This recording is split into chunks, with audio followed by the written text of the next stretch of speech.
Hello, everyone. What is going on? My name is Timpedia, and welcome back to the TNT Podcast, episode 210. 200 something. It's an episode number. Can't So, remember. Haha, didn't open it in time. We're back, and we didn't have much news until the last second today.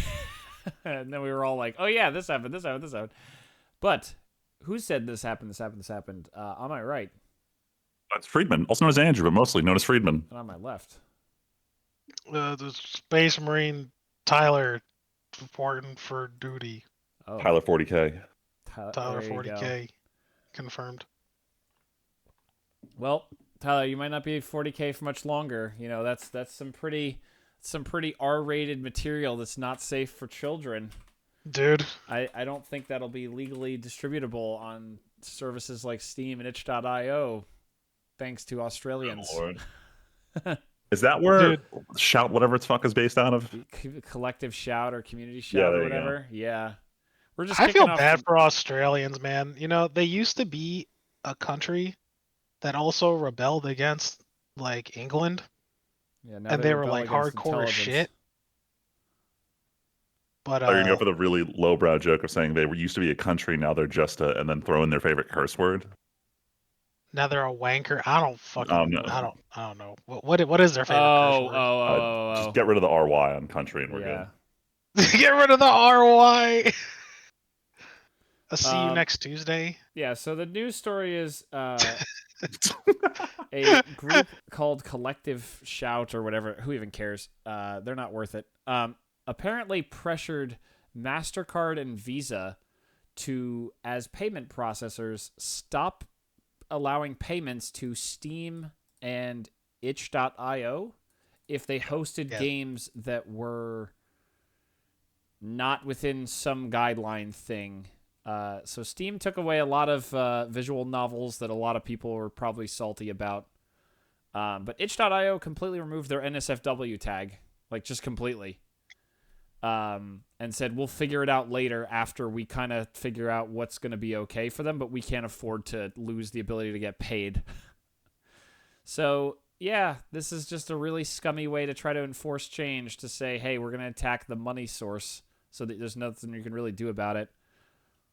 I To think make it's it, wild that happened though. Like Yep. fucking Australia of all countries. I mean, there's every country you go to, there's like religious purists who are like, get this smut off of my child's computer that I let them use unsupervised. But So dumb. I mean, See, that's the hilarious part, right? Like, there's a ton of things that kids can just access. Like, did you know Instagram is just porn now?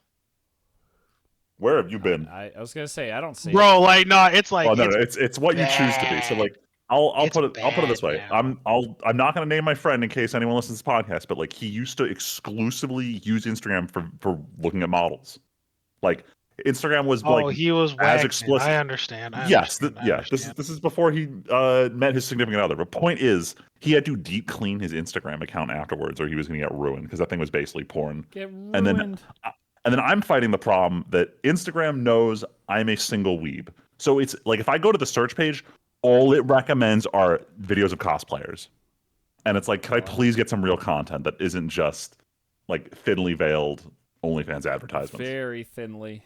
It is actually kind of crazy because like my homepage knows exactly like, hey, you're a loser who likes Gundam and Halo. Like, here's some like stuff. You go to the search, it's nothing but titty, and I'm like, not that I hate this, but I know that's the problem. They know you like this, and it's like, well, yes, I like it in moderation. But like, why is this 6 pages long of exclusively this? dude, it just is. That's it for me.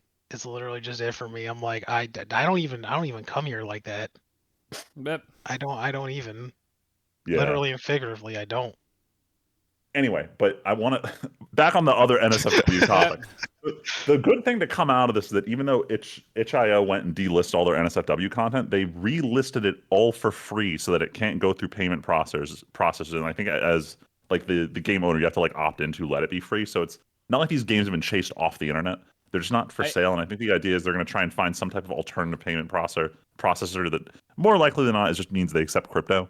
They'd use specifically for the NSFW games. I think also GOG did a big thing where they took a bunch of these games and added them to their never remove program or whatever, like some of the bigger ones, like some of their buy forever program or whatever it's called, where you buy it and like you can just download it and you just own it forever.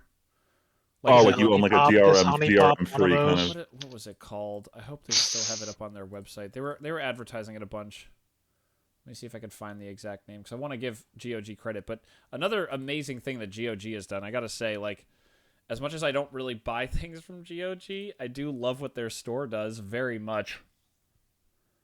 Yeah, like, GOG, if most of my games weren't already in Steam, I probably would honestly buy more from GOG. Right? I wish I had the opportunity to buy things, but it's like every time you go on GOG, what are the most purchased things? Witcher 3. I mean, it's just people buying Witcher. Yeah. No, I know, but it's just people buying Witcher 3 over and over again. Like, that's the store. I do have Cyberpunk on GOG also. Same, I think. There's GOG. Freedom to buy games. That's what it was. For 48 hours, yeah, these games are free. So they just gave away a bunch of games. Oh, God. Was this happening right now as of... It ended. It was over the weekend. Oh, okay. Postal 2 was one of them. That was the only non-porn looking thing, it looks like. Dude, Postal 2 is a fucking game. Yes, and they gave it away for free. Hunipop is, in fact, on this list. Hell, dude. No. Everybody missed out if they didn't download this game. No meme. Not even kidding. It was on the take it for free forever. Oh my god, bro. I mean, I already have it, so it doesn't matter. You mean I'm missing out on Peak is what's happening here. You're missing out on Peak. You're missing out. I'm honestly surprised you haven't tried it. I mean, I love listeners. No meme. This is an actual good fucking match 3 game. Like, I'm not even joking. I mean, I wish. I saw it. So I think it was the first one had come out, and it was one of the last times Anime Next was still in Atlantic City, and I went to. It wasn't called the Hentai Games panel, but that's what me and my friends referred to it as, where it's just you go there and it's just, here are games that we can only show to the 18+ crowd. And one of them is they went through like the entire plot of Honeypop. And it was like being in a room of just people who want to laugh at games. Hilarious to watch this. Dude, it's funny. Like, I told you guys, right? I did basically like a Let's Play with my entire server. Yeah. Dude, that was a time. that was a fucking time. Legit. And then I was like, I'm not playing Honeypop 2. And then next thing I know, fucking someone sent you a gift on Steam. I'm like, you gotta be fucking kidding me. I can't do this. And guess what? Honeypop 2 was better than 1. Fuck out of here. Dude, wow. I'm not even. Actual improvement and not just more of the same? It's not. Dude, Honeypop 2 Double Date just made Honeypop 1 better, and there's an infinite mode. Dude, I'm telling you, it's good. God. Like, I wish I was fucking with you. I honestly wish I was fucking with you right now. I am not. I would pay full price for this game, and it's $20. It's on sale for $10. I'm looking at this. Listen, you can watch me play it. I feel like I have other games I need to play first. No. All right, so listen, I would not recommend it for you, considering you got other games to play. I'm just saying, if for some reason you ever get the itch to play a match 3 game that's not Bejeweled, this is the game. This is the game. All right. And let me tell you, someone who loves Bejeweled, which you guys probably didn't know. I did not know that. Yeah, Bejeweled. For some reason, I like Bejeweled, and I can't even tell you why. But I just fucking love it. I mean, I love it too. That part of your brain, it's just... It's weird. It's just that the minor dopamine sensor of being like, I matched 3. I solved the puzzle. Oh. Yeah. Like, I love... Like, I have on my... Literally, like, out of all of the games I have on my emulator for my PS Vita, on there, I have a copy of, I think, the PSP version of Bejeweled, and I just throw the endless mode on, and I'm just like, I turn my brain off forever. Incredible. All right, we can move on from there, though. Yes, let's do that. It's crazy. This is a much shorter news story, but I wanted to post it because I also found out about this through Facebook, which is weird. Darksiders 4, the game no one thought would ever happen, actually got announced. No details at all, but they literally, the only trailer is just footage of War and his line from the end of the first game. I don't know if you saw this, by the way, Tyler. No, I didn't. And it's I had literally no the idea. quote from the end of the first game of, "You will fight this war alone. No, not alone." And then he's standing there on a very prettily rendered ruin. And then the other 4 horsemen ride up behind him, and that's the whole trailer. Aw. And it's like, this is God, it's been like, what, 15 years since the series started, and this has been the game that everyone's been looking forward to since that whole time. Jesus. This is where it all matters, I guess. Like, I don't know how you do this game, but we're going to find out what it even looks like. I don't know if it's going to be like the... Tyler, do you remember what the spin-off game was that had the guy with the guns? The only guy who didn't get a full game for himself, and he played with War. It was like a 2-player top-down thing. Oh, God. I forgot that was even a thing. I don't even remember it, though. Okay. I never finished Darksiders 3. Didn't love 2. The only one I really enjoyed was 1, so... 1 was honestly the only good one. See, a From lot of what I people just read the say... notes and thought we were talking about not Darksiders. I thought we were talking about Darkstalker at first. And I was like, That Dark Side, completely different yeah, game. I was like, why is Tim excited for this? I'm like, oh wait, different game. No, yeah. I don't know. I'm just excited to finally see what this looks like. If this is like a one-player switch character thing, if the gameplay's not fun, this could easily just be like the whimper to end a series, but I'm hopeful for this. I really like that first game. The book, actually, Tyler, I don't know if you ever read it, but the book is pretty good. Nah, I never read the books. There was In fact, only I didn't one even book. know there was. There was a There was a prequel book. book. It's about death, and it's before the first game. And it's actually quite good. One of my favorite authors wrote it. Yeah,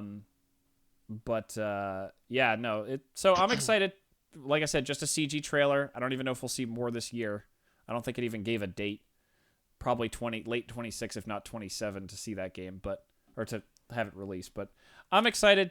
That would be a fun co-op game for us to play for sure. A nice short action co-op game might be fun. I'd be down. But we'll see. Why not? I need to beat 3 first. Do you, though? I don't know if you need to. It's just bad Dark Souls, it felt like. When I played it, I was like, this doesn't feel very good.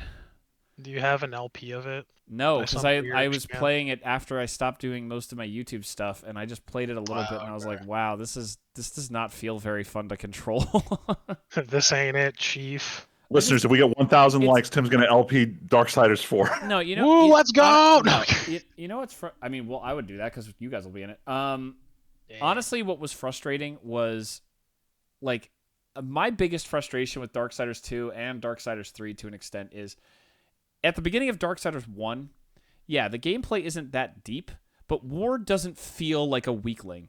He has a lot of weight behind his swings. Even though you are objectively weak in the game, you don't really unlock crazy, like, you're not like, oh, I'm like such a little weak wing, I gotta get my little stats. And then you play Darksiders 2, and Death is like, ooh, this glove gives me plus 5% damage. Wow, I am the horseman who's existed for millennia. This is so cool.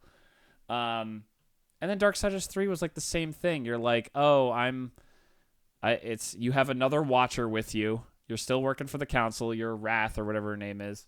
And you're just like, yeah, I start out with a whip and I'm super weak and I play for the super close camera of Dark Souls. Like, it just feels like nothing since the first game has played into that fantasy of you are a horseman of the apocalypse.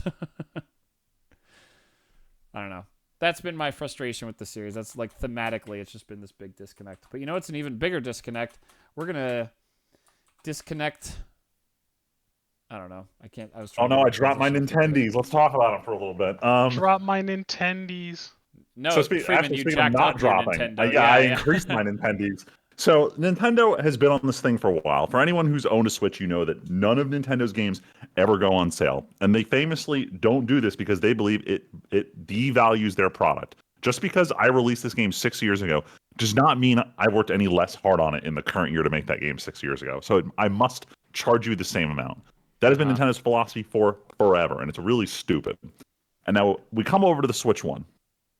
And they've already positioned the Switch One, especially with all of the news about like, oh, Switch 2 is expensive. What do I do? And they're like, well, if you can't afford a Switch 2, Switch One is our cheaper budget offering that gets you into the Nintendo family. You still get Switch Online. You can still play the entire back catalog of everything on Switch One, which makes up at this point in time 99.6% of Switch 2's catalog. Not defending Nintendo or Microsoft, but it is infuriating to hear that and have them mostly get away with it after Microsoft was skewered for this a decade ago for the Xbox. I mean, everyone's like, "Oh, you can't play online. What are you supposed to do? Play a 360? Oh my god, how dare you!" Oh, you mean the online? Well, the thing is now it's universal. No platform lets you play online without Freeman, a subscription. I'm aware, but I even remember we probably have podcast evidence of at the time, or maybe I don't think we were doing the podcast at that point. No, we were still arguing about this in high school. Yes, but at the time, even then, I vividly remember being like, "This is bullshit. Like it's." Like, stop complaining about nothing. This is such a non-issue that in the future this won't be a problem, and here we are. But anyway, keep going. I just frustrates me. No, I mean I agree with you. At the time when 360 was dominant, PS3 made it free, and then Nintendo, whatever the fuck they did with Wii, was free. And it was very much a case of we're the underdog, so we need to offer you something to entice you away from 360's dominance. And now there is no underdog. Everyone's like, all right, cool. What can we charge for? Yep. To the point where there's now like PlayStation's the same, Nintendo's the same. There's multiple different subscription tiers that all give access to like essentially just digital assets you probably already played in the past. But anyway, the point of what's going on here, Nintendo, despite the fact the Switch is now like what 10 years old, I think it came out like 2015. God. They do not want to eat any of the profit loss from when the 15% tariffs go live on Japan this fall. So they've preemptively raised the price of the Switch One to counteract the tariffs. And it's like, hold up. You want to preserve your profit margins on your old console that you're trying to get people to not buy because you want them to buy your new one? Like, is this some weird thing where it's like we don't actually want people buying the budget Switch? And there's been rumblings that the Switch 2 is actually going to increase in price after this coming holiday season. So they'll eat the tariffs on this holiday season, get people to buy in, get the games, and then for next year, we need our money. It's up 15%. So this is all speculation, but it's very much Nintendo. Nintendo's at the point where there's no such thing as financial failure. We must succeed. And now this is what they're doing. You could have just shortened Nintendo for capitalism. Yeah. But I will say this. If you do want a Switch One, for the love of God, just look to the secondary market. There's so many out there, and Sony were trying to offload their Switch Ones to get a Switch 2. Like, there's no reason you should be paying full price plus tariffs for a Switch One in 2025 year of our Lord. Like, there's alternatives. All right, done with the Nintendo rant. I mean, there's not much else to say. It's just frustrating as hell. Yeah. Like, it's annoying, and they're always going to be like this. They will never. I want to say they'll never lower prices, but it's like if you look back at the GameCube, I think they lowered the price of the GameCube exactly once, but it was also when they weren't dominating the market. And then the Wii never went on sale. I think it was the same price for the entirety of its lifetime. So like, it's kind of on brand for Nintendo to not lower their console prices, but the raising is egregious. Anyway, let's move on. Other capitalism stuff. Let me fix my typo here. So I thought this is an interesting one. So for listeners, you all know that the three of us don't like Fortnite and the Fortnitification of video games and to a certain degree Magic as well. Battlefield is releasing their new version, and when asked about what kind of cosmetics are we going to see, because let's be real here, this game's a Skinner box. They said, you're not going to see a Nicki Minaj skin in this game. Like, we are going to attempt to stay realistic. Which my first read was, wow, that's very noble of them. And then I paused, I'm like, how long until we get the Nicki Minaj skin, though? Because that's how Call of Duty was. They weren't starting off with, we're going to put the Ninja Turtles in Call of Duty. It started off with, hey, look at this gun with this, like, waifu character on the side. And then it became, it's Miku. Or, sorry, that's Fortnite. But you get what I'm saying here. Like, it's same, but same. Yeah, it's like, how many of the classic ideas can you run out of before it's like, let me just start pulling IPs into my game? We'll see if Battlefield holds strong, but I don't believe it. They're especially EA, bro. Yeah. EA money printers, like, we gotta go burr. Especially because EA expects this game to make like $10 million or some $100 million or some crazy number. Yeah, they don't have the best track record of let's be honest. Following through on Let's be honest. Shit like that. Who does? Let's be real. Who does have a Well, Gundam yeah, at this on the point? podcast I'm right thinking now. about it now. Like even my most beloved game, Guild Wars 2, gave the fuck up on their design aesthetic and now regularly sells like rainbow vomit in the cash Oh shop. my god. Yeah. We'll talk about this a little later, just to touch on the Gundam 30th thing again. COD Mobile has a Gundam Wing collab. Talk about something I would never have predicted when Call of Duty came out. I mean, I hate to admit this. I ended up buying the Mercy Gundam Wing skin in Overwatch, playing for like an afternoon and being like, dang, I still don't like Overwatch. Hey, Gundam Wing is the only thing that I'll give a pass to. Okay, like that has a special place. That's allowed to collabs. No one else is allowed. Biased? Yes. We want realism plus Gundams. Yes. Is that so much to ask? Just make the Gundams real. I mean, that's what everyone wants we're anyway. Being selective now, Yes. though. Yes. Okay. Yes. All right. Yeah, target audience. Anyway, moving on. This one was pretty interesting. So, as everyone knows, the Pokemon TCG is on fire. They're pumping out sets left and right. And there's a little bit of controversy because someone posted online a picture of a new Ho-Oh card that's being released saying, hey, this looks like someone just traced over my fan art of Ho-Oh. And the artist immediately starts getting ripped on the internet about like, wow, how would they trace? They're such a big artist. They do Magic cards. They do Pokemon cards. Like, how could they? And then the news hits that the author's like, I did trace this card, but like 80% of Pokemon cards were given the exact art they want of the Pokemon, and we do the background. So yes, I trace most of my cards. And the Pokemon company says, yeah, this was a case where we gave them material to trace and we didn't properly vet that we were giving them material that we owned. So the Pokemon company gave the artist fan art thinking it was their real art. Because it's also Ho-Oh in a very generic pose that Ho-Oh has been shown in since like Heart Gold. So the whiplash of the internet trying to cancel this artist to be like, no, tell people to stop canceling. We've gone too far. It was a very odd week, and I feel bad for this artist because they did exactly what they were asked to by the Pokemon company, and they couldn't disclose any of this until the Pokemon company said, we're going to make a statement. You're only allowed to say this much about it. So I feel bad for the artist, but I mean, it ruined his reputation.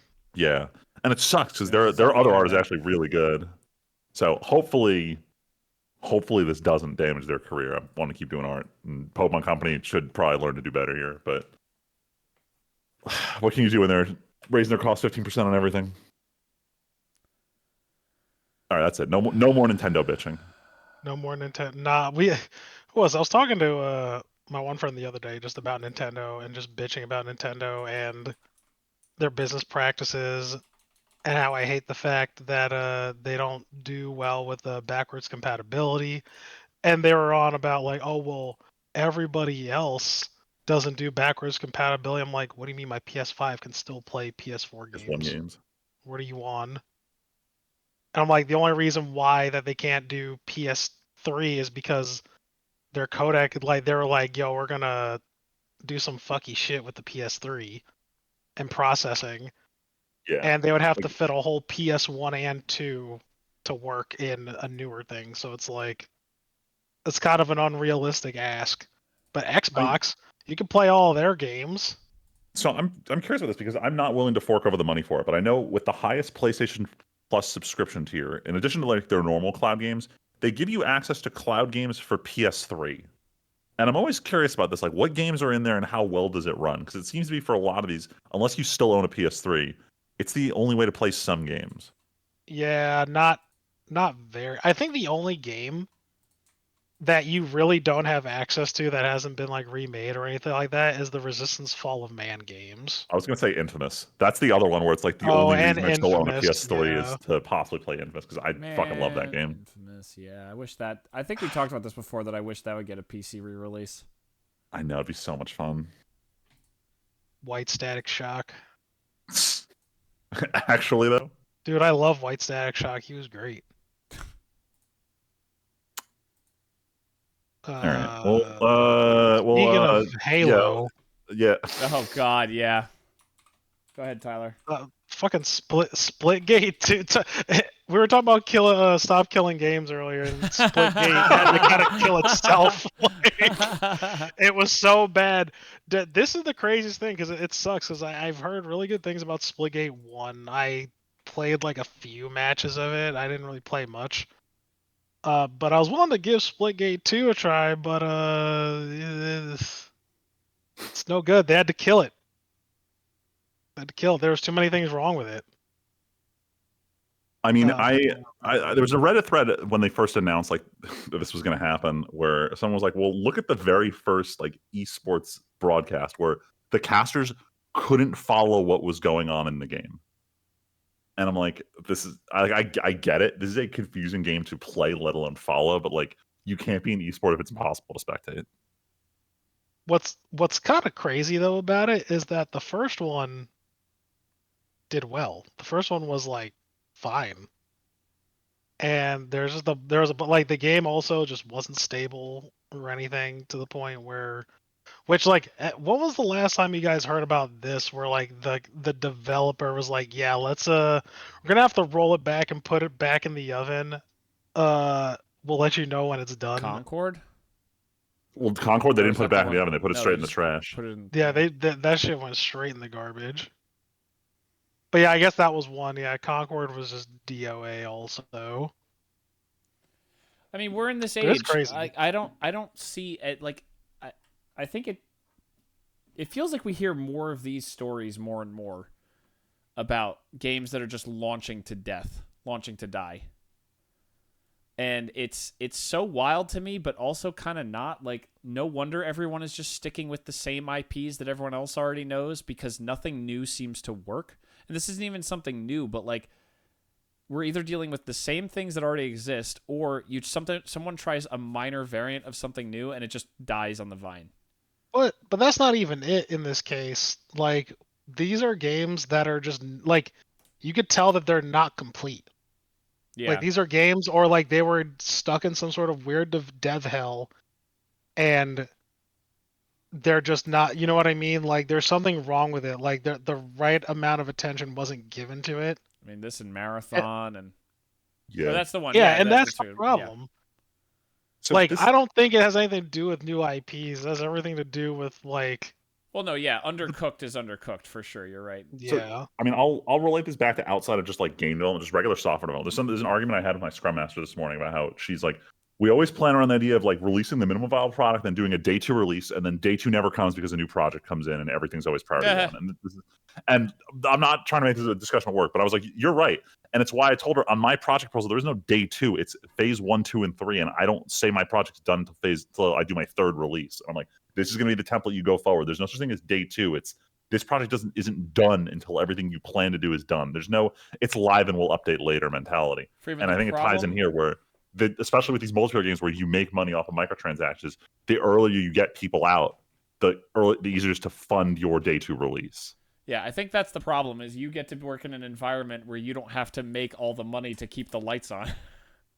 Oh no, it's the opposite problem where our website is not a profit margin for our company, so the objective is don't spend any money. It's depressing to watch this happen. Like it feels like we're In real fucking time. I know I've touched on this before, but it feels like we're heading for kind of like a crash. Like I just feel like we're heading towards this point where everyone is already entrenched in something. Like, yeah, new games launch and they're kind of successful, but like a lot of people these days have their like live service thing that they just sink their life into. Oh, I'll definitely bring it up during the watch and played section about a game I attempted this week where it's just like I can't dedicate my life to another video game at this point. Oh God. No, but like I think the concept of like a multiplayer only game is where we struggle here because like if you launch and like multiplayer reviews are bad, that's it. There is no audience, no one plays your game. But like if there's something you can do, I think whether it's versus bots or a single player or something to have your game have some bit of substance to it. So I was going to say, I think single player is safe because people will spend money on single player. But I think for multiplayer, there's too many free options. Like, there's not a lot of good free single player content, but for multiplayer, you could boot up Fortnite or something. Or isn't Warzone still free for Call of Duty? Warzone is still free, but it's very much the case of like that model is you need it's whales and chum. You need a bunch of free people to fill up the games that the whales feel incentivized to spend money, and that's how that works in the multiplayer. No space. argument here, but you can still like as someone who doesn't get invested in it, you can still just go boot it up. Absolutely. Like I think, but then you look at something like Expedition 33, purely single player, that made a ton of money because that was a smaller scale, single player, dedicated experience, and people will pay for that. But they're not going to pay for just a multiplayer thing when there's so many free options. I think that's what I should have started with earlier. But yeah, I think the issue boils down. Now, this is the economics of gaming here. You have a live service game and it has an upkeep cost and a development cost. You need your audience to be a certain size to warrant paying for that. Versus you release your single player game. At this point, it really doesn't matter how many people buy the game. That game is going to be on sale because you're going to try and recoup your costs any way you can. So it's, how do I put it? In terms of post-launch, that game is just available. It's done. It's good. It's a complete package. It always will be. But in order to launch a multiplayer game, you need to both have your infrastructure correct to support it and have the right audience at release for it to be good. And it has to be good right when it launches. There's no such thing as a multiplayer game floundering for 2 years, then suddenly being good. Whereas you will have something like, I don't remember how long it took for Undertale to blow up, but like take a game like Fear and Loathing, where it blew up because streamers brought attention to this shitty game. It was this crappy game that's just out there, and it gets attention later because it's perpetually for sale and available and just as good as it'll always be. And multiplayer games lack that discovery aspect. I think the only multiplayer game you could really describe like that is Final Fantasy XIV.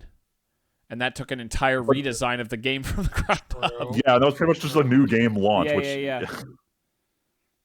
But yeah, that was forever ago. I think also, Tyler, you touched on it before. The first one was good in a less crowded marketplace, and now the second one comes out, and it's also partially not done, but like it just has too much competition. There's too many. We're in this era of, like you said, Freeman, these multiplayer games that have just been around forever.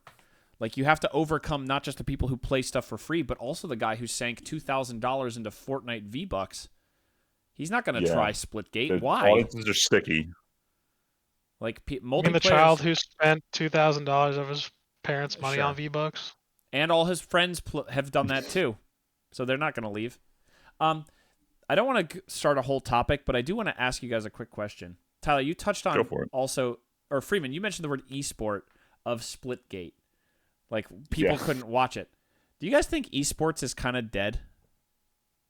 I think esports as like a league structure, definitely dead. But I think you're starting to see, I almost call it like the fracturing of communities, where there's smaller competitive communities for games. And as long as you can foster a competitive community, one will exist. Like, I'll put it this way.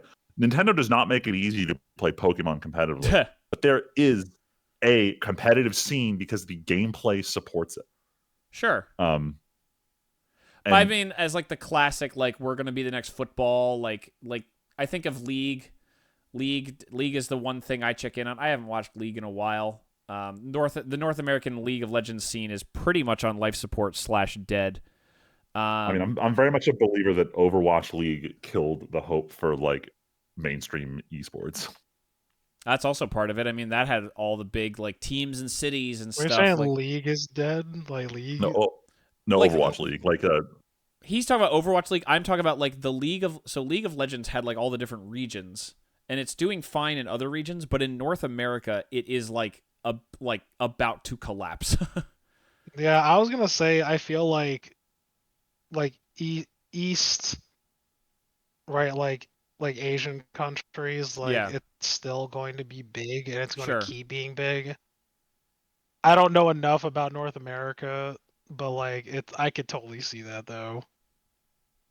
Yeah, it just, I mean, there could still be something. I'm sure there's still like events like Call of Duty, Valorant, all these things still exist, but like the drive to be competitive and be a gamer seems to be going away. Like, remember our generation was like, I want to be a gamer. I want to be a professional gamer, and now it's I want to be a streamer who sits in their room and doesn't have to, and just is about content, not about working hard and scrimming like Asian teams do, East Asian teams. I mean, it's definitely the career pipeline where if you said I want my job to be playing video games, it meant you had to be esports because there was no other way to get paid. Now it's you just being an internet personality is Twitch. A career path. Yeah. Well, the other misconception was be a video game like a QA tester or developer, which most of them either quit or became streamers. Yeah, I was just curious what your guys' take was, but Freeman, I think it's time for us to, speaking of East Asia, Oh yeah, it's time for the Weeb shit. No, Tyler, you're jumping to the last topic. You went too fast. Oh yeah. Yeah, we got to build up hype before we get to the tournament of power. Anyway, so starting off strong, Crunchyroll announces their new live events called Crunchyroll Anime Nights. So I forget how many, if it's once a month or it was multiple times a month. They're doing we're bringing more movies to U.S. theaters. And the first movie that they announced as part of this project is the Miss Kobayashi's Dragon Maid movie. So very excited to see that we're getting a U.S. release for that. Yosh. I know some of the other movies they were talking about are movies that are not necessarily new, but I don't think they ever got U.S. theatrical releases. I don't remember off the top of my head which ones they were, but I'm very excited to see this program succeed because I'd like an avenue for more movies to get here that otherwise, like outside of the big shonen movies, wouldn't get their theatrical runs. Yeah, I very much like the thought of it doesn't have to be a major movie release. It could be these like B-tier options. Like as much as we love Miss Kobayashi's Dragon Maid, I don't know if without this, there was no announced release for this movie until this. Yeah, this was the announcement. I'm on Crunchyroll's website. Their second movie is something called Overlord: A Celebration of the Anime's 10th Anniversary. No, it's probably just some opening episodes. I might go watch that in theaters. That honestly would be kind of cool. And then it keeps going. It just says Crunchyroll Anime Night's secret sneak peek on December 15th. Experience an exclusive first look at some of the hottest anime series before they become available on Crunchyroll. Oh, I wonder if they're going to start doing so in Japan, like for Dandadan, for Demon Slayer, they do it as a movie, but like with Dandadan, they released the first 3 episodes in theaters in Japan. I wonder if they're going to start getting permission to do that here, where it's like, wonder if we'll do the first episode burst in theaters. I feel it. I wonder if they would do that. It says some of the. I wonder if they would do a bunch of first episodes, or like 1 hour things, like 2 or 3 in one sitting. Yeah. Like interesting. Katakawa puts out 3 first episodes for their new season's shows launching in the winter season or something like that. All I know is this is cool. But I would definitely be interested in seeing it on a big screen. All I know is we're gonna help promote this because we're gonna go watch Miss Kobayashi's Dragon Maid movie when this is in theaters. Yes. Any excuse to see Kyo Annie put something on the big screen, even if Ilulu is fucking in it. It's about Kana, so I'm excited. So I'm not going to talk about it, but like the anime airing this season, City by Kyoto Animation. It's you guys. I showed you guys Nichijou, so you understand the loose comedy style of the show. But for them to be back on this, no, they had the weirdest bit in this week's episode where it started a plot line and then it kept cutting to split screen to the point where they had 8 views of the same event happening at the same time, jumping between who had audio, and then the last shot has all 60 characters we've seen for the show, all like doing stuff, and then it starts layering images until it finally reveals they're all in the same spot. I've never seen it. Like it was like a 7-minute long animation bit. And it was fucking insane. I kind of want to show it to you without context to get your opinion on it. But it's like I absolutely love Kyoto Animation. I can't wait to just see anything they're touching these days. That sounds wild. And yeah. But in terms of stuff that Kyoto Animation is not touching these days. God, this is what I was looking to. You've heard me absolutely bitching about this for months, that we're getting The Rascal Doesn't Dream of a Santa Claus Girl, or the fuck the new season's called. We're getting this show where you cannot watch it. And you especially cannot watch the second arc because it's a direct sequel to movie 3. Anyway, to rewind, movie 2 and movie 3 were not available to watch. They finally, 5 weeks into this season, announced that Crunchyroll is going to be getting the movies. Not that they're out, that they're going to be getting them. So we still have to fucking wait to watch these 2 movies so I can watch this show. Thank you, Crunchyroll, for getting them, but like, holy shit, why did it take this so long? Like, I still can't watch your big headliner show. I have talked about how this has completely killed my interest in the show. Like, it's brutal. Do not blame you. Like, honestly, I'm at the point where, like, most anime in this genre I wouldn't watch, but the main couples dynamic I love, and I don't get enough in anime, so I'm watching it purely for those 2. But I 100% understand not want to stay on with all of the nonsense they pulled with this release schedule. Yeah, I'm not going to try and convince anyone here. Guys, it's okay though. Anime is saved. Demon Slayer okay. broke new records. That's right. I get to talk about Mugen Train again during the week. So, Demon Slayer is crushing records. It's now the fastest movie to break 10 billion yen. I think it did it in 17 days or something, only beating Mugen Train to get to that number. And then I'm curious about this because they've only loosely reported on how much it's grossed as of last week, but based on the last numbers they made public, It's now the 23rd highest grossing Japanese movie, and this is only in the domestic market, not international. I'm comparing these to international numbers. It's now just above Godzilla -1's worldwide gross. That's just insane, the Japan release. dude. Insane. Yeah, this is on target to be number one, no doubt. Can't wait to purchase tickets. Okay, we've talked before about like, oh, it's frustrating they're doing movies. They're saving content. They're slowing down. They cut stuff.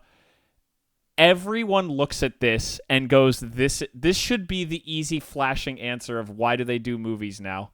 Why do anime movies exist?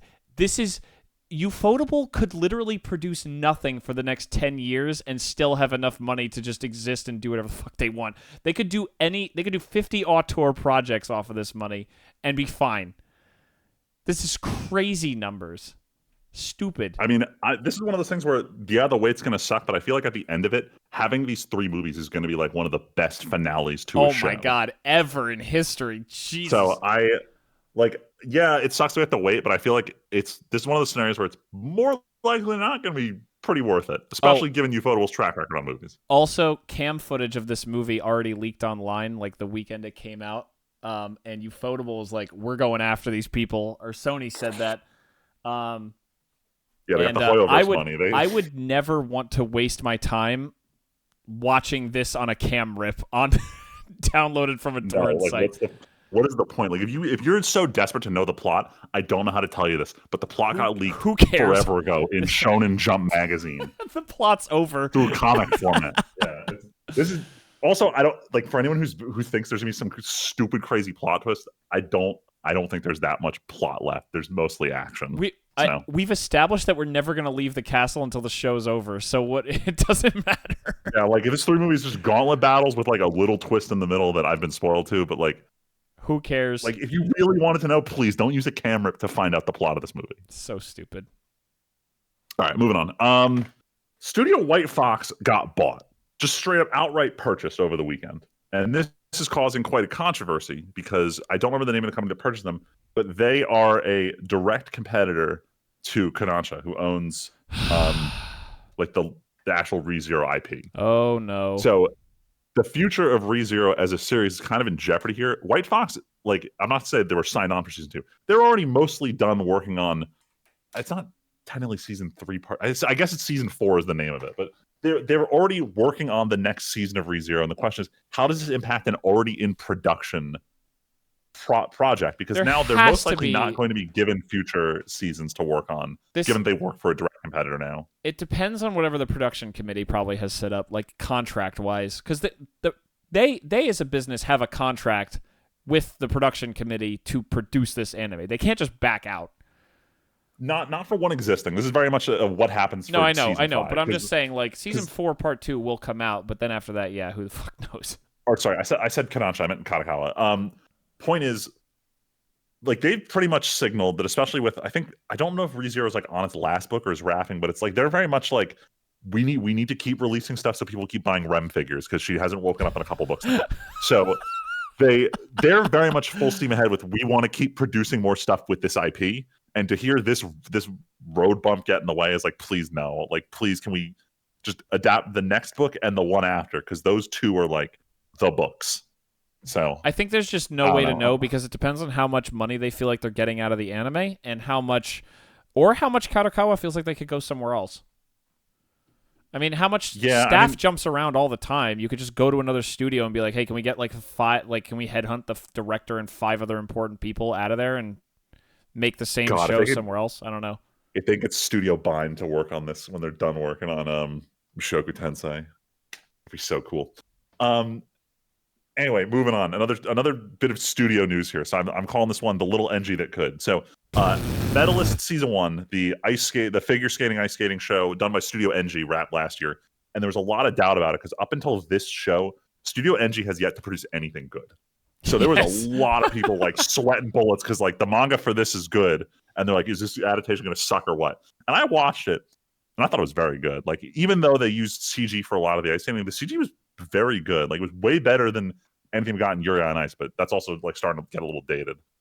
Point is, when they immediately announced, hey, we're going to be doing season 2, it's going to release within a year, everyone's like, back the fuck up. You're a small studio, and you think you can pull off a 26-episode production in under a year? Funny joke. This is going to look like shit.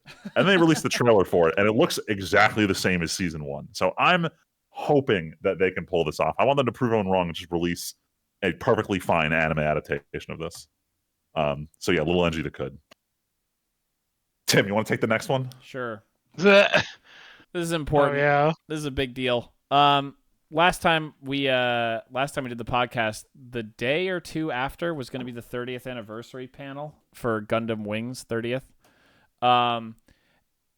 Nothing too insane at the panel. They kind of just talked about, it's 30th anniversary. There's a kit. There's a book. They're gonna get like a new manga or something like that, or like Frozen Teardrop is gonna keep going. But the most important thing that came out of it is the 30th anniversary video, which is basically 52 seconds, and I know that timestamp because I've cut to it many times.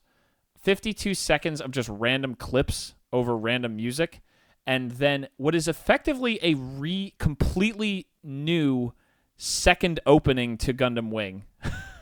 Like, literally, it's rhythm emotion, and it's just totally new footage that looks like it could have been a 90s opening completely.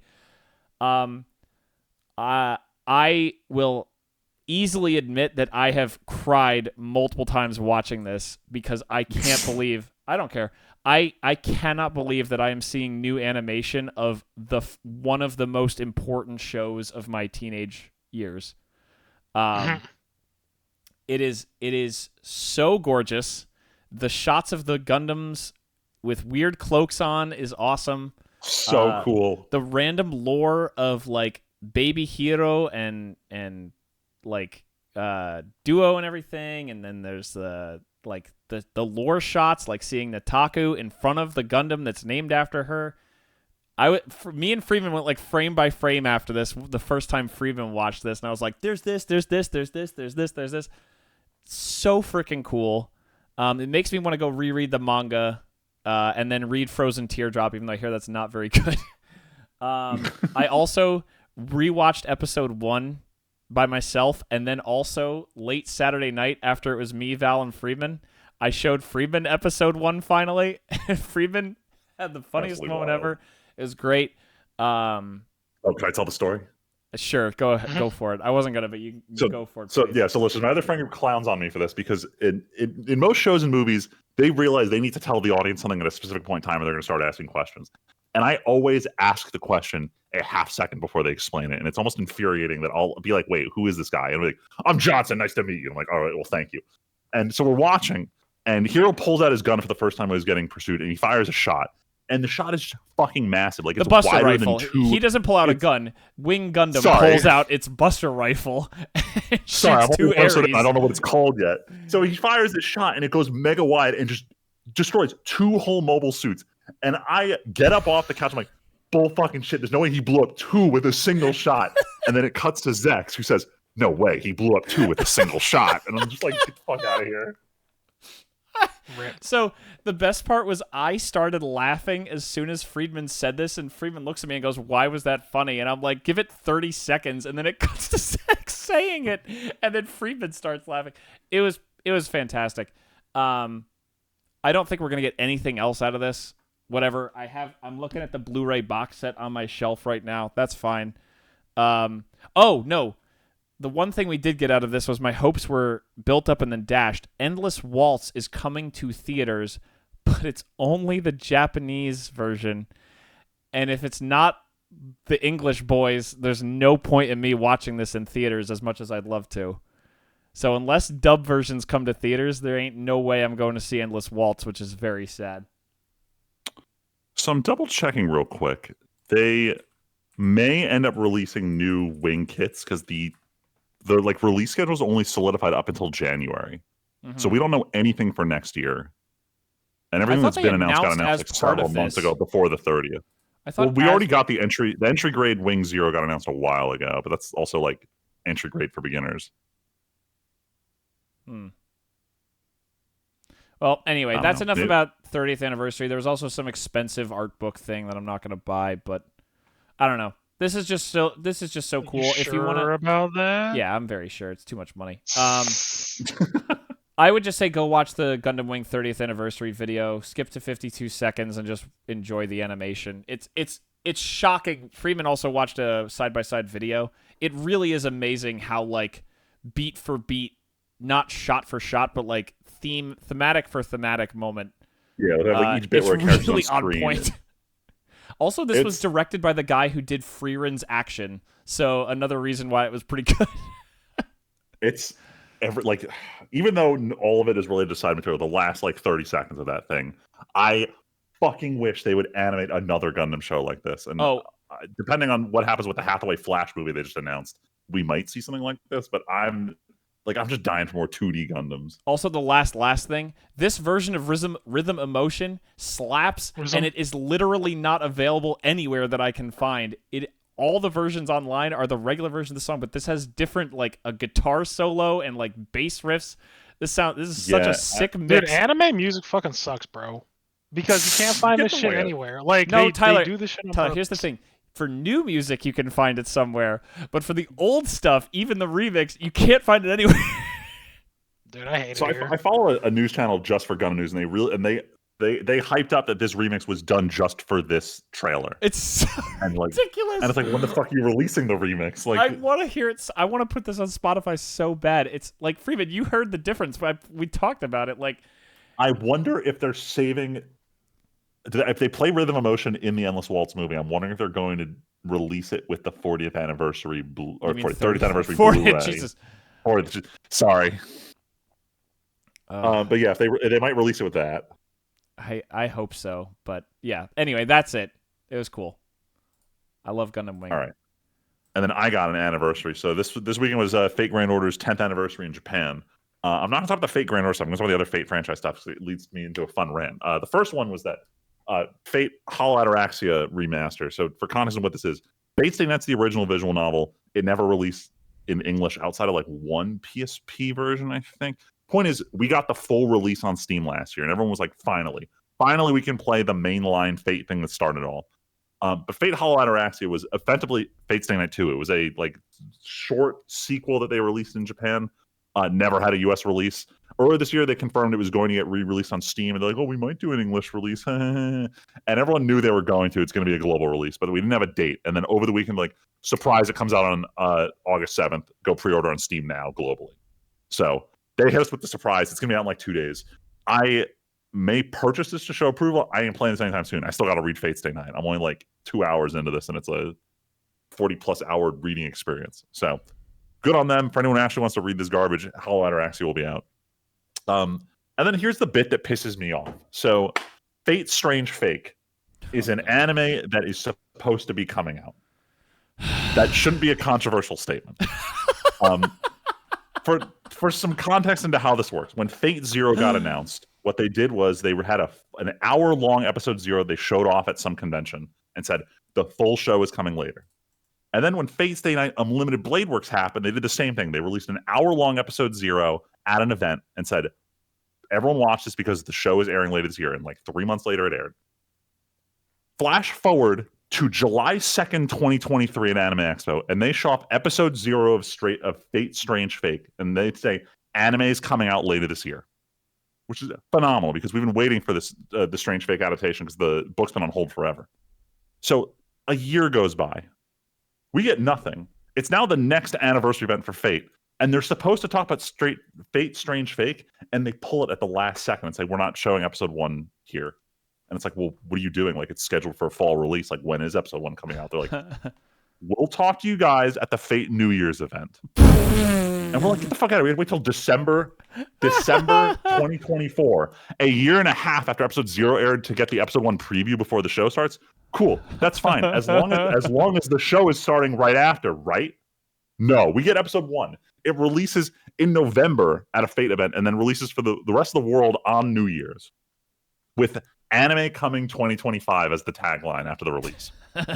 So we get to anime, or we don't get to anime, so we get to the Fate anniversary, and they're like, guys, episode 2 you can only watch it here. It's not online. So episode 2 was shown live at this event, making this the worst fucking release schedule for any anime ever. You have a year and a half gap between episode 1 and 2, a 8-month gap between the long was 0 to 1, then 1 to 2. And when asked, when is the anime airing, they said, well, we already said it's a 2025 release. And it's like, okay, man, so it's airing in October then, right? And they won't answer. They won't fucking answer. I swear to God, they're going to do episode 3 on New Year's again. I don't know what to do. Because the worst part is, this might be like the Avengers of Fate. I watched episode 0, and it's like, it's one of those things where it's another universe where like the timeline doesn't matter, but they're pulling characters from all the different versions of Fate. So if you've watched all the others, you get why everyone here is who they are, what they're doing. So it's amazing. Episode 0, phenomenal. Episode 1 was great. I hate this. I just want to watch this fucking show, and they can't figure out how to release it. And now there's rumors that the team that was supposed to be working on it got pulled early to do solo leveling. And now they're like, well, what are they doing now that solo leveling's over? And everyone's like, well, what about solo leveling 2? And it's like, come on, just release this show. It's supposed to be done 2 years ago. Solo leveling, they've been saying forever, oh my God, we don't know if we're going to get to do season 3. Are they just lying? I don't know, because it's like, well, then are they doing Strange Fake then? Because it's still the team at A1 Pictures. So I don't know. And I just want to watch this fucking anime because it's so good. Just release it. All right, I'm done ranting about Fate. Time to rant one more time. Yeah, it's time to rant because it's time for, come on, the Waifu Wars 2025, brought to you by Reddit. As of today, we're at what? Like, we're not quite the top 8. We're still going through the top 16. We're in the top 16. Freeman, we just got results during this for bracket B. Marcilla's gone. Amelia upset. Marcil is gone. The elf girl conflict has been resolved. Right, but now she can go. Now she can go lose to Aqua. And then Marin can lose to Yor, although that might be close. That's actually pretty close. Based on so listeners, for those of you who for some reason don't have context on what's going on here, anime subreddit's picking who's the best girl of all of anime, and to absolutely 0 people's surprise, recency bias is winning the tournament. Crazy. Yeah. Fern, I don't think... Freerin and Mau Mau, top 3, baby. Oh my God. Yeah, I'm looking real quick, and I don't think anyone who's in the top 8 so far, I think Aqua, Violet Evergarden are like it in terms of shows that are more than like 4 years old. It's Kill la Kill's still on the board, but she's going to lose. She's definitely going to lose. There's no question. Actually, no, I stand corrected. Saber is still in the top 16, leading as the oldest waifu still in the tournament. The oldest waifu. Freeman, no, she's in the top 32. That bracket hasn't made it to voting yet. Is this? Oh, sorry. This is sorry. I'm looking at like Fern's about to. I was evaluating top 8 of each bracket, not top 8 of the total. In tournament, 48 hours, Fern will have stomped Saber into the dirt. God, I have to vote for her. I can't let this happen. I know what's gonna happen, but I can't let it. I know what I have to do, but I don't have the strength. I don't have the votes.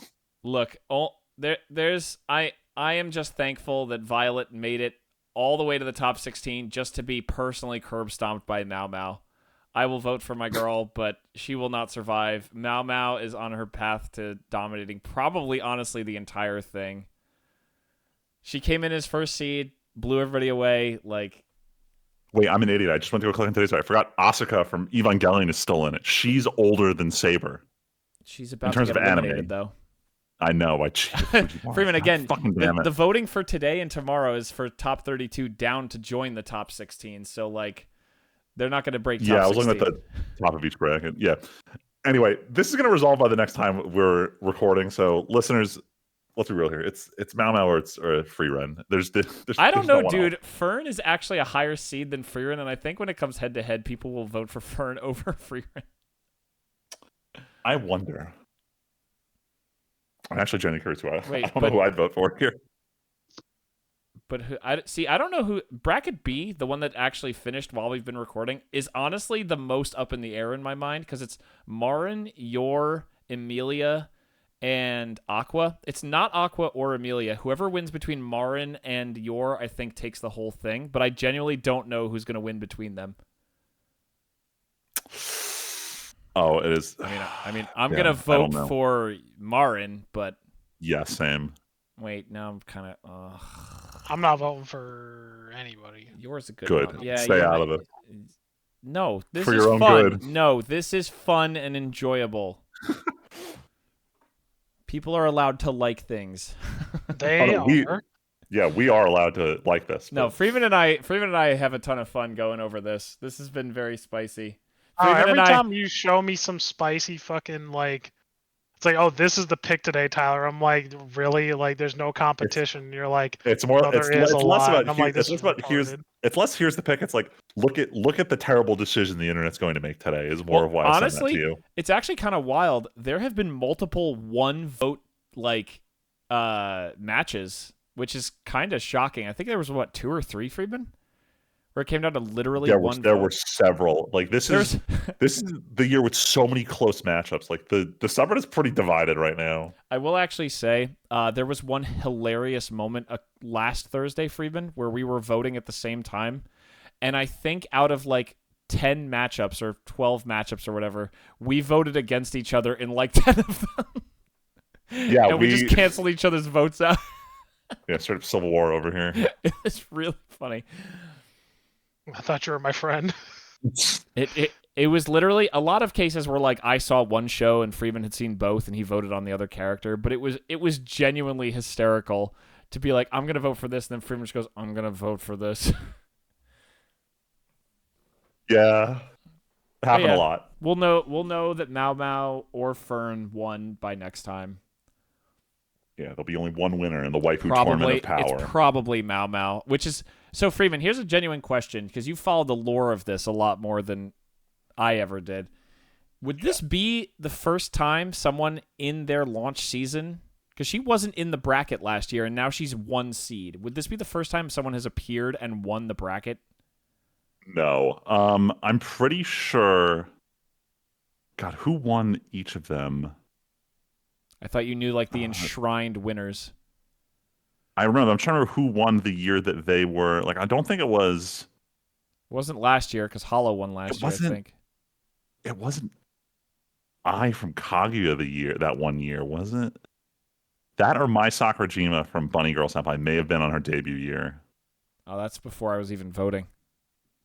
Yeah. Outside of that, because the thing is, the most recent winners. I know It was 2 years ago. 2 years ago was Dad Alive, which was an old one. Hollow was more recently. Hollow was last year Or because no, I'm Luigi sorry. was thrilled. Before Kaguya won in 2020, but I think at that point Kaguya I think had already been on a season 2. Yeah, that's not a There was launch actually year. Rem in 2019, which was way after ReZero. So yeah, no. I think this is gonna be the first year where the first seed, who's always the Honestly, new wife who wins it. You know what's funny? It's either Mau Mau or probably Fern, and both of them launched in this are new to this bracket this year. So Yeah, the recency bias is actually real. Like the boom in anime can't be denied anymore. Like there's more new gen watchers than anything else. So real quick, Freeman, I don't disagree that there is recency bias. I do think though we have like maybe there shouldn't be the top. I don't think 6 of the top 6 or 4 of the top 6 seeds shouldn't be from 2 shows. Like it's Mau Mau, Fern, Frieren, and Ubel. God, I can't wait for Ubel to lose. But like they are all genuinely very good characters. I don't know if they should have been the top seeds. Their vote counts seem to indicate they do. They should have been. But genuinely, I don't know if it's just recency bias. They are very good. Yeah. But like I lived through the Hero Academia year where they took the top 5 spots, and it's like, why the fuck are all of these this high in terms of vote counts? Like, Freeman, we're getting better at this. No, I'm kidding. Let's move on to not no Weeb shit. Yeah, let's do something else. Yeah, let's talk about not getting better at anything, like not getting better at making movies. Called from a man named Adam Sandler. This movie was the best member berry flavored movie I've seen this week. I was gonna say that's not a very high bar. Yeah. What do we want to say about this movie? It exists. Don't watch it. I laughed at parts. Yeah. Is the compliment that I'll give it. You want to get more laughs? It doesn't matter how many times you've watched the first one. Go watch that. You'll get more laughs. Yeah. This movie is catering so much to, hey, remember when? Except They don't expect you to Remember? remember when because they show you the clip anyway. It's hey, want to see when? It's Also, like the worst part. They'll cut away at bits where like it really wasn't that hard for you to either remember what's going on or like fill in the blanks. Like this movie just assumes you're stupid. the fact Or that just they Which I don't guess makes remember sense. It's an Adam shit. Sandler movie. the But fact that 2 different times they reference the jackass guy and like act like you forgot from the first time they brought him up to the second time when Eminem shows up as his kid. Spoiler. Yeah. Ooh. Also, this movie is just oh no, how we many saw cameos one can of we the get into 400 one movie? cameos. No, whatever. This movie is literally how many cameos can we get into one movie? I didn't realize that his caddy was played by Bad Bunny. I didn't know he could act at all. I thought he was just a bad singer. Oh, there you go. It paid off for somebody. That explains why he was so much more of a character than the guy who said almost no words or the kid who they have come back as a golfer. So I looked into that. It wasn't the same actor. They got an actual golfer who people used to make fun of for looking like the caddy Oh, that's in Happy Gilmore to play the caddy in Happy Gilmore. Like he's a real professional golfer. That's both extra funny and kind of disappointing. But that's like too meta for this movie. Like, yeah. I can't believe they didn't write in somehow how you look like that kid. And he goes, yeah, I always got called I was that kid, but I'm really a good golfer. Herder. I don't know, Tyler. We talked a lot in the Weeb stuff. What did you think? The click of disapproval. Yeah, like, all right. I mean, I gave it a 2.5. Honestly, like, I would not have minded giving it more. Obviously I talked with you guys because I watched with you. But, like, there was a lot of cutaways to the first movie, which I've talked to some other people who've watched it, and they were like, well, it's for people who didn't see it. But it's like, come on, let's be reasonable. Who the fuck is watching the second movie without seeing the first one? Like, only people who are discovering this on Netflix now that the first movie has left Netflix. That's the only humans on this planet. And maybe that's part of it. Who just like, I watch whatever's number one on Netflix, regardless of whether I'm the target audience. Or they're fans of these streamers who were probably not even born when Happy Gilmore 1 came out. That's beside the point anyway. There were only like 3 minor cameos. You think that matters? These streamers probably talked about it like crazy. Tyler, keep going. I think my thing is like, oh my god, now I lost my train of thought. Basically what I'm saying is like, I don't think they needed that. Like there were jokes like I brought up a few times to people like where Shooter like does the slow turnaround and starts like ripping into everybody. I'm like, oh, like they reference Shooter's entire thing in like the first movie, basically. Like they summed it up right in that like scene, and I thought it was really funny.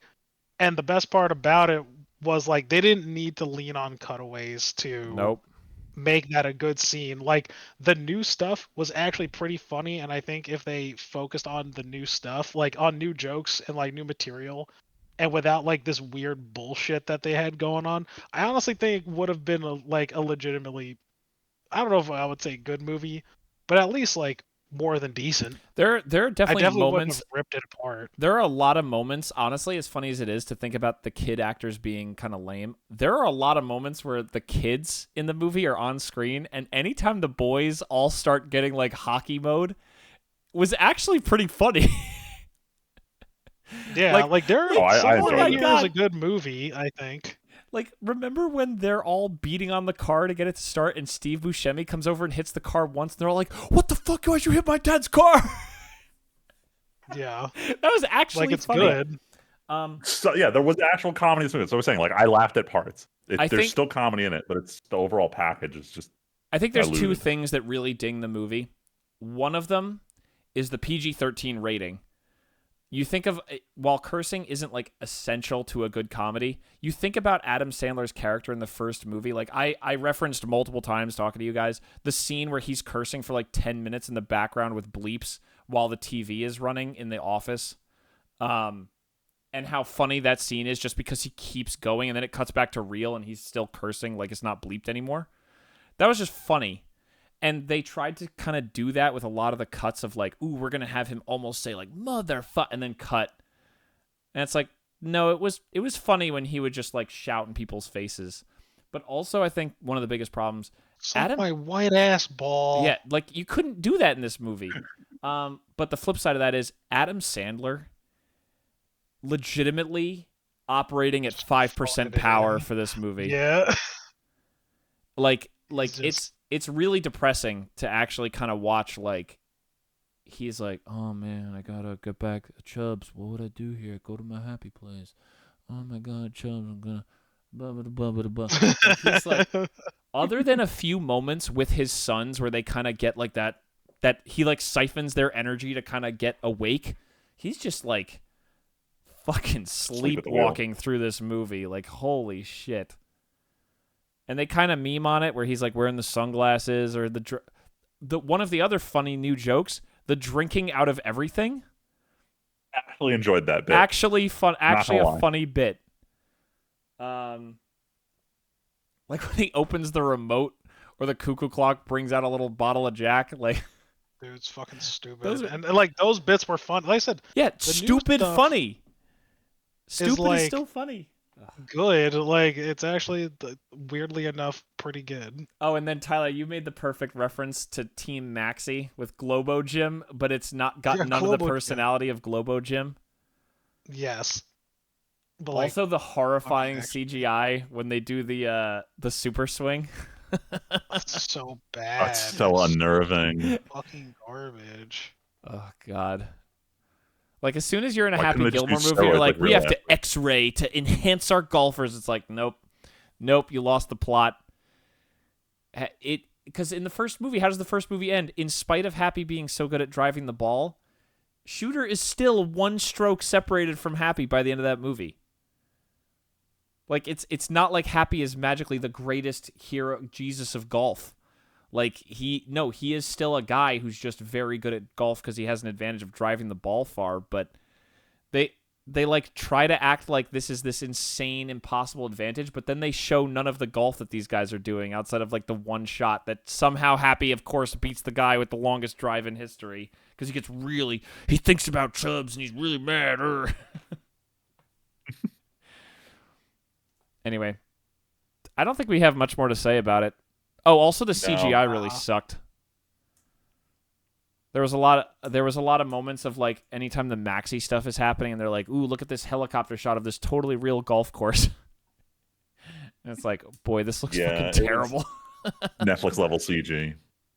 Those golf carts driving around on this like frozen golf course, or the fire effect when they're playing in fire. It's like none of this looks even sort of real. Oh my God. Yeah, I don't know. I'm genuinely curious because my dad hasn't seen yet. Him and his golfing buddies are going to watch it. And like, there were a lot more like PGA jokes in here. Like, the whole bit about the one dude getting arrested. I looked into what the backstory was about. And I'm like, all right, he definitely got arrested in real life. What happened? So it was very cool to see them play up to this joke and him like be in on it.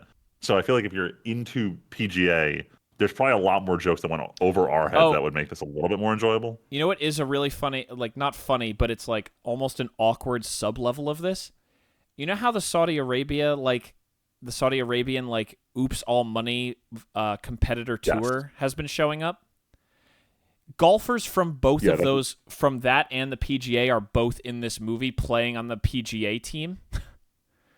So it's like the movie is making fun of these people who come in and just spend tons of money to try to like make golf cool. And then it's literally there are people who took Saudi Arabian money to go join a rival league to make golf like exciting again.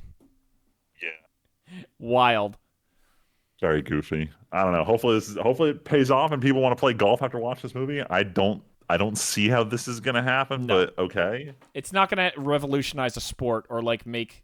They actually, one of the best references in this movie is everybody tries to do the Happy Gilmore, and genuinely that is true.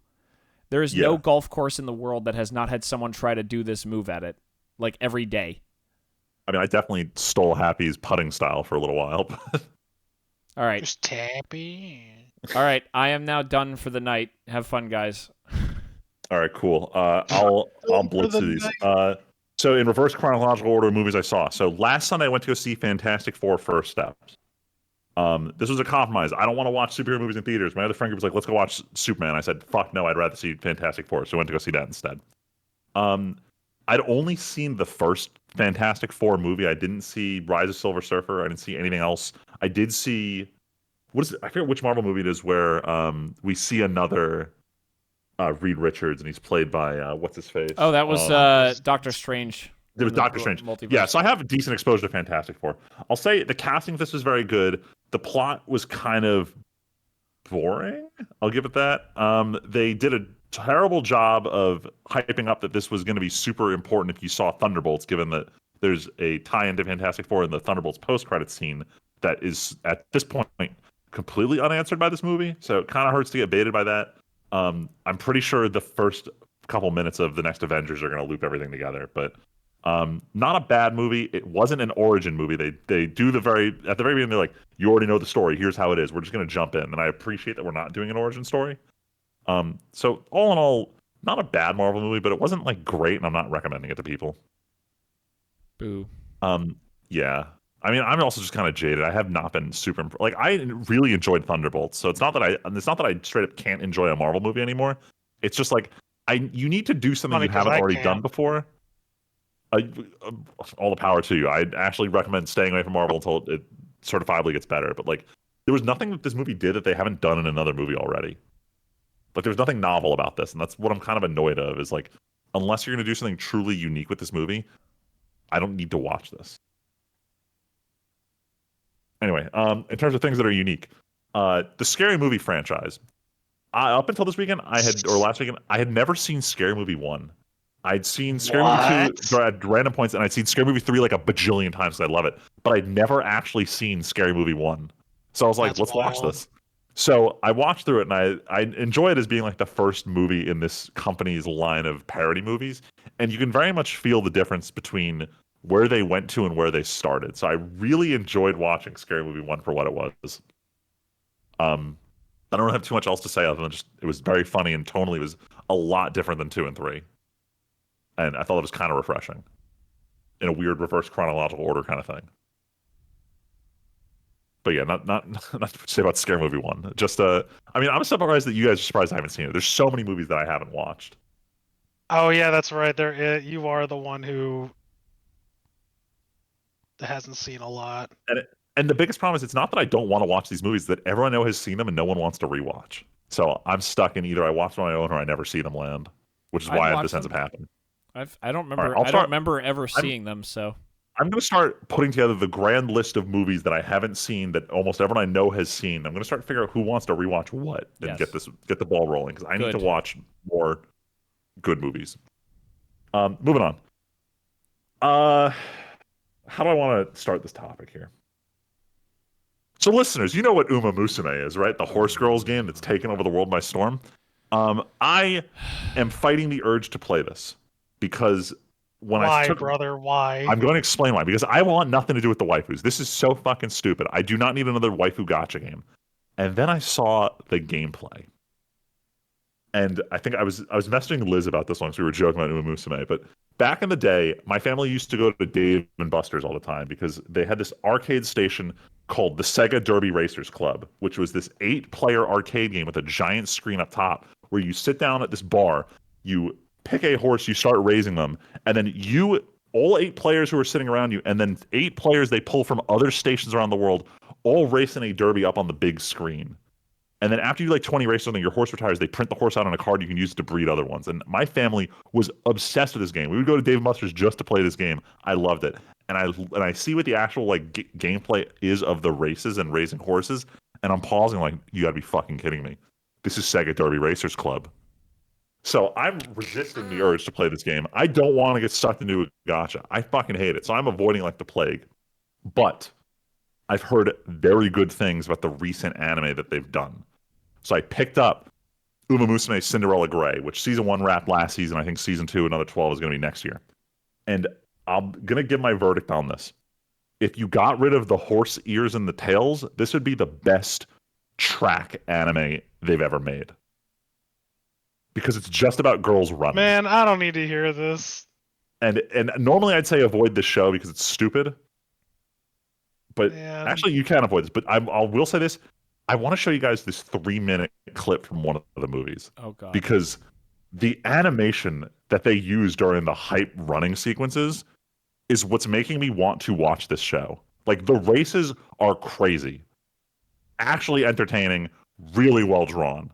So, I'm like sure Tim, they we've are. joked around that Cygames gets their gotcha money, and this is what they do. Like, I'm going to watch the 2 movies purely because of the racing sequences I've seen online. I mean, we This talked is the about red. It's like the red line of waifuism here. we talked about it. Like this is they get the money from this to spend money on this, and then anything left over goes to things like Bravern and Apocalypse Hotel. Need you Yeah. to look at the chat Which one? for the Discord. Oh god. Oh god. I had sound my God, on. the volume. Sorry to Yes, I love sorry this to bit. volume. Sorry to listeners. They I heard, love this. Yeah, they heard, I so hit yes, play. And, anyway, oh wait, no, sorry, that wasn't. Did that you wasn't post you. something? You're Ben talking about the one posted this like a month that, ago. Ben posted this forever ago. Yes, all right. Because I was about to say, wait, I feel like I've seen this before, but yeah, exactly. This whole franchise is very stupid. Don't waste your money on it. But if you want to watch a cool track anime, Oh my Jesus god. fucking That's all I'm Christ! saying. No. He's Tyler. Yeah, We okay. knew this was coming. We knew he was going to get corrupted. I am not playing. He was this a game. known vector. It was a weak point, but I had to work around it. Off the weeaboo shit. Let's talk about real normal stuff I did. I am involved in a book club now, except I'm still doing audiobooks. Tyler, you had gifted me both part 1 and part 2 of the Red Rising graphic audio adaptation, and as of yesterday, I finished part 1. So, plot wise, they are in the middle of the war game, and what I just read today is they were just floating out in a lake after getting chased around by, I forget what the house name is, the one with all the horses, and they ran into Servo and do their own little raid on the house. So that's where I was. That's where I am. Servo, I you feel mean like Severo? I was What did I just gonna say no. did I say Servo? Yes, you did. I've said it plenty of times. Although you're listening It to the doesn't help audio that- book. So the problem with the audiobook is they really want to cement the accent difference between the reds and the golds. So main character, aka narrator, has like the thickest fucking Scottish accent in the Oh universe. my god. And then they switch to very British sounding when he's speaking as a gold. But because of that, a lot makes of times, a lot of sense actually. yeah, because I think the reds are meant to be based on, yeah, like northern British Isles. So like it's the problem. The main character, he's perfectly understandable. A lot of the characters they got to voice the reds for the first couple chapters, they got anyone they found who could speak in the accent, and I couldn't understand half what they were saying. So it made the first couple chapters rough. But overall, I really enjoy this. Sometimes they'll say a name or something, and I'm like, what the fuck did he just say? And unfortunately, I wish Audible had a rewind 10 seconds option. The rewind 30 seconds kills me, because then I spend 30 seconds listening to the part that I heard clearly, and then I'll get to the one bit I didn't hear, and I'll be like, I still didn't catch it, and I have to listen to this whole Yep. shit again. So I wish there was a 10-second rewind instead of a 30 on there. But otherwise, I'm very much enjoying this. And from what I can tell, at least one other reader in the book club's enjoying it, so we might end up doing the second book in the series if everyone's in unison on this. Yo, so we'll find out at the end of the month with this book club. But overall, I'm very much enjoying this. I will, if they've adapted the rest as graphic audio, I'm probably just going to stick with it because I enjoy listening to this while I'm driving. So I'm pretty sure Val is trying desperately to finish her first book that she was actively reading before you guys invited her so that she can start this. I mean, she's got a deadline. Mm-hmm. I don't know how long. I feel like this book is very quick to read, and it's just taking a while to listen to. Because there's one part where I wanted to confirm this because I completely misheard. On the opening page, he's like drilling in the tunnels, and someone over a loudspeaker calls out his name. And in the audiobook version, the dude is speaking with a thick Scottish accent, and they use like a radio filter on his voice. So I didn't hear him get called Darrow. And then I waited like legitimately 12 minutes, and I'm like, when the fuck are they going to say this guy's name? He's introduced everyone his extended family. I don't know this guy's name. And then they eventually say his name offhand. I'm like, that was the introduction. So I went and I looked up a PDF, be like, did I miss where they say it? And it's like the third fucking sentence. So I'm like, interesting that they say his name on like line 3, and then they don't bring it up again for like 2 chapters. So Incredible. Very odd. I got to be very careful when I'm listening to this. I can't zone out at all, or I miss like crazy detail. But yeah, that's it for Red Rising. And then real quick on video games. After much delaying, I finally beat Expedition 33. last Wednesday. Let's fucking go. This Let's game go. was so good. Let's go.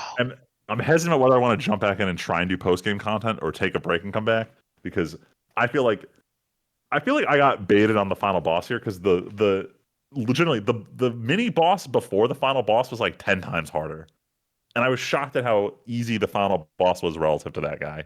So I understand Not it's gonna for lie, I'm cinematic. mildly upset that you didn't do any of the like quote post game stuff before doing I mean, that. the problem is I did not say I did. I ran into all the post game content. I got bodied by all the post game content. Yeah, and I told you to come to your boy if you got stuck.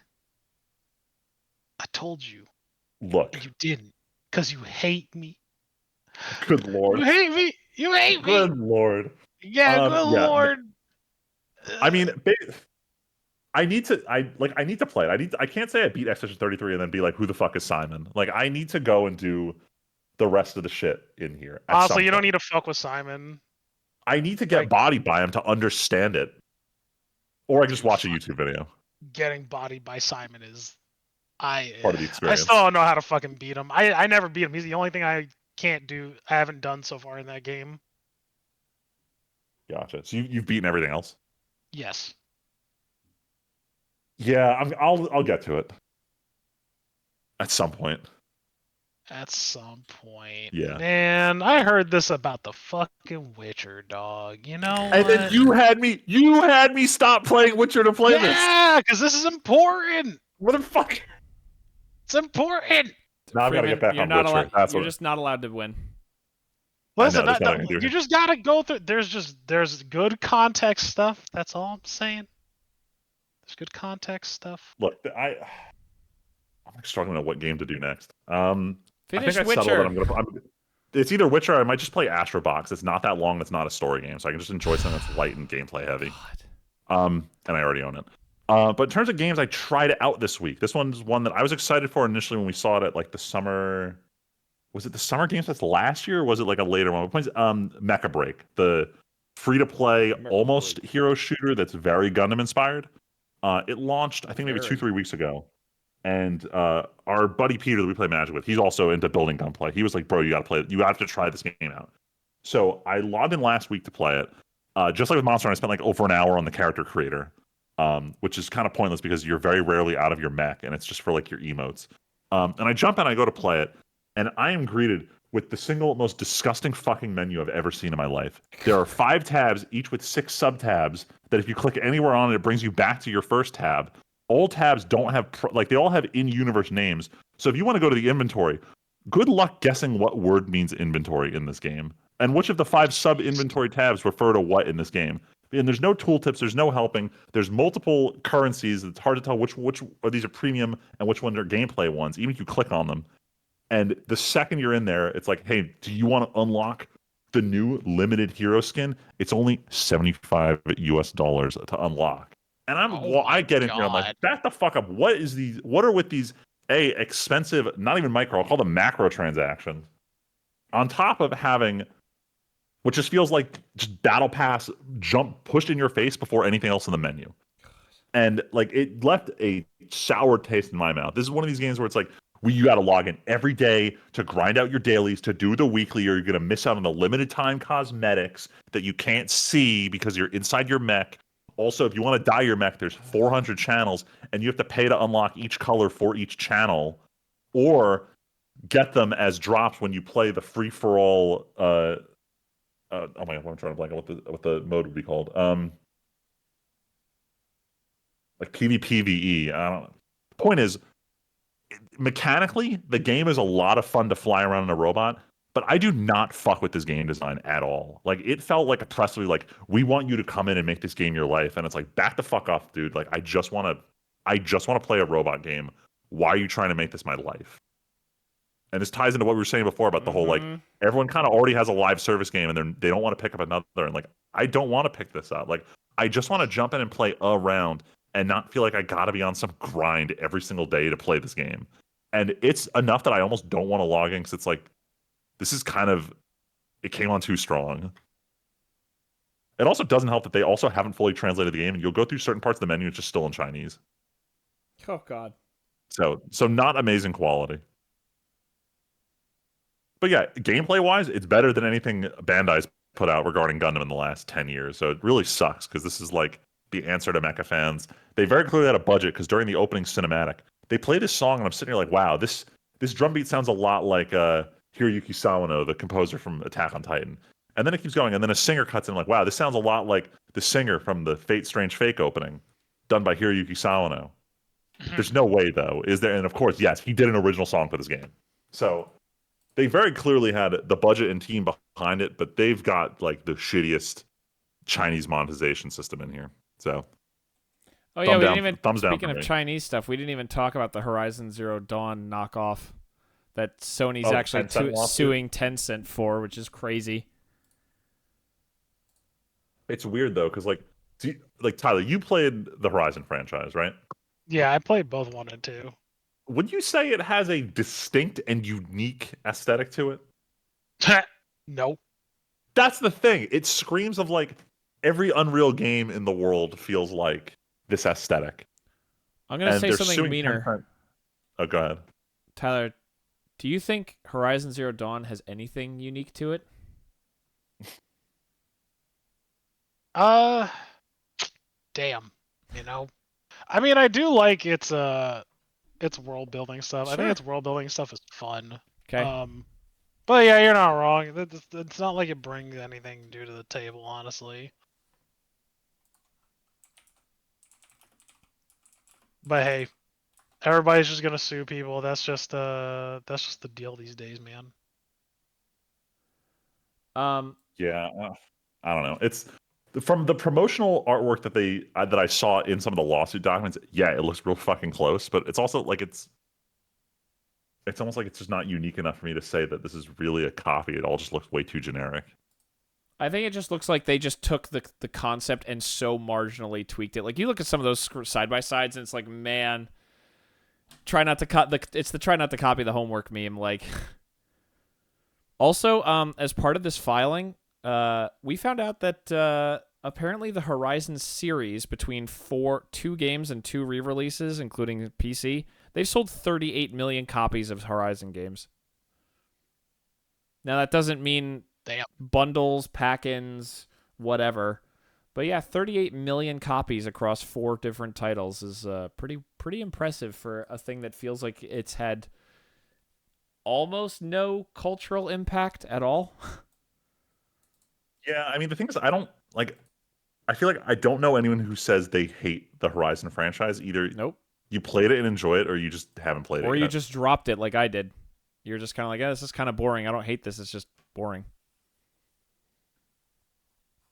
Yeah. Anyway, I didn't mean to derail. I just that I like those games. No, you're good. It's fine. I feel like, well, hold on. When we were talking about the other day, when I was talking about maybe playing Horizon because I got gifted it as a game, and you were like, "Oh, this is just open world, whatever."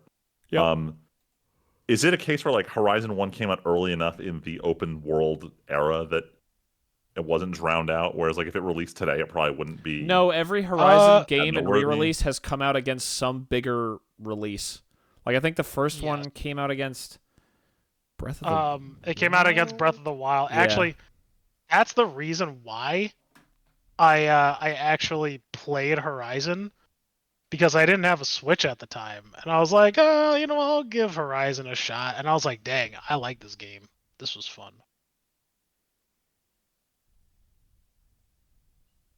But like that was me.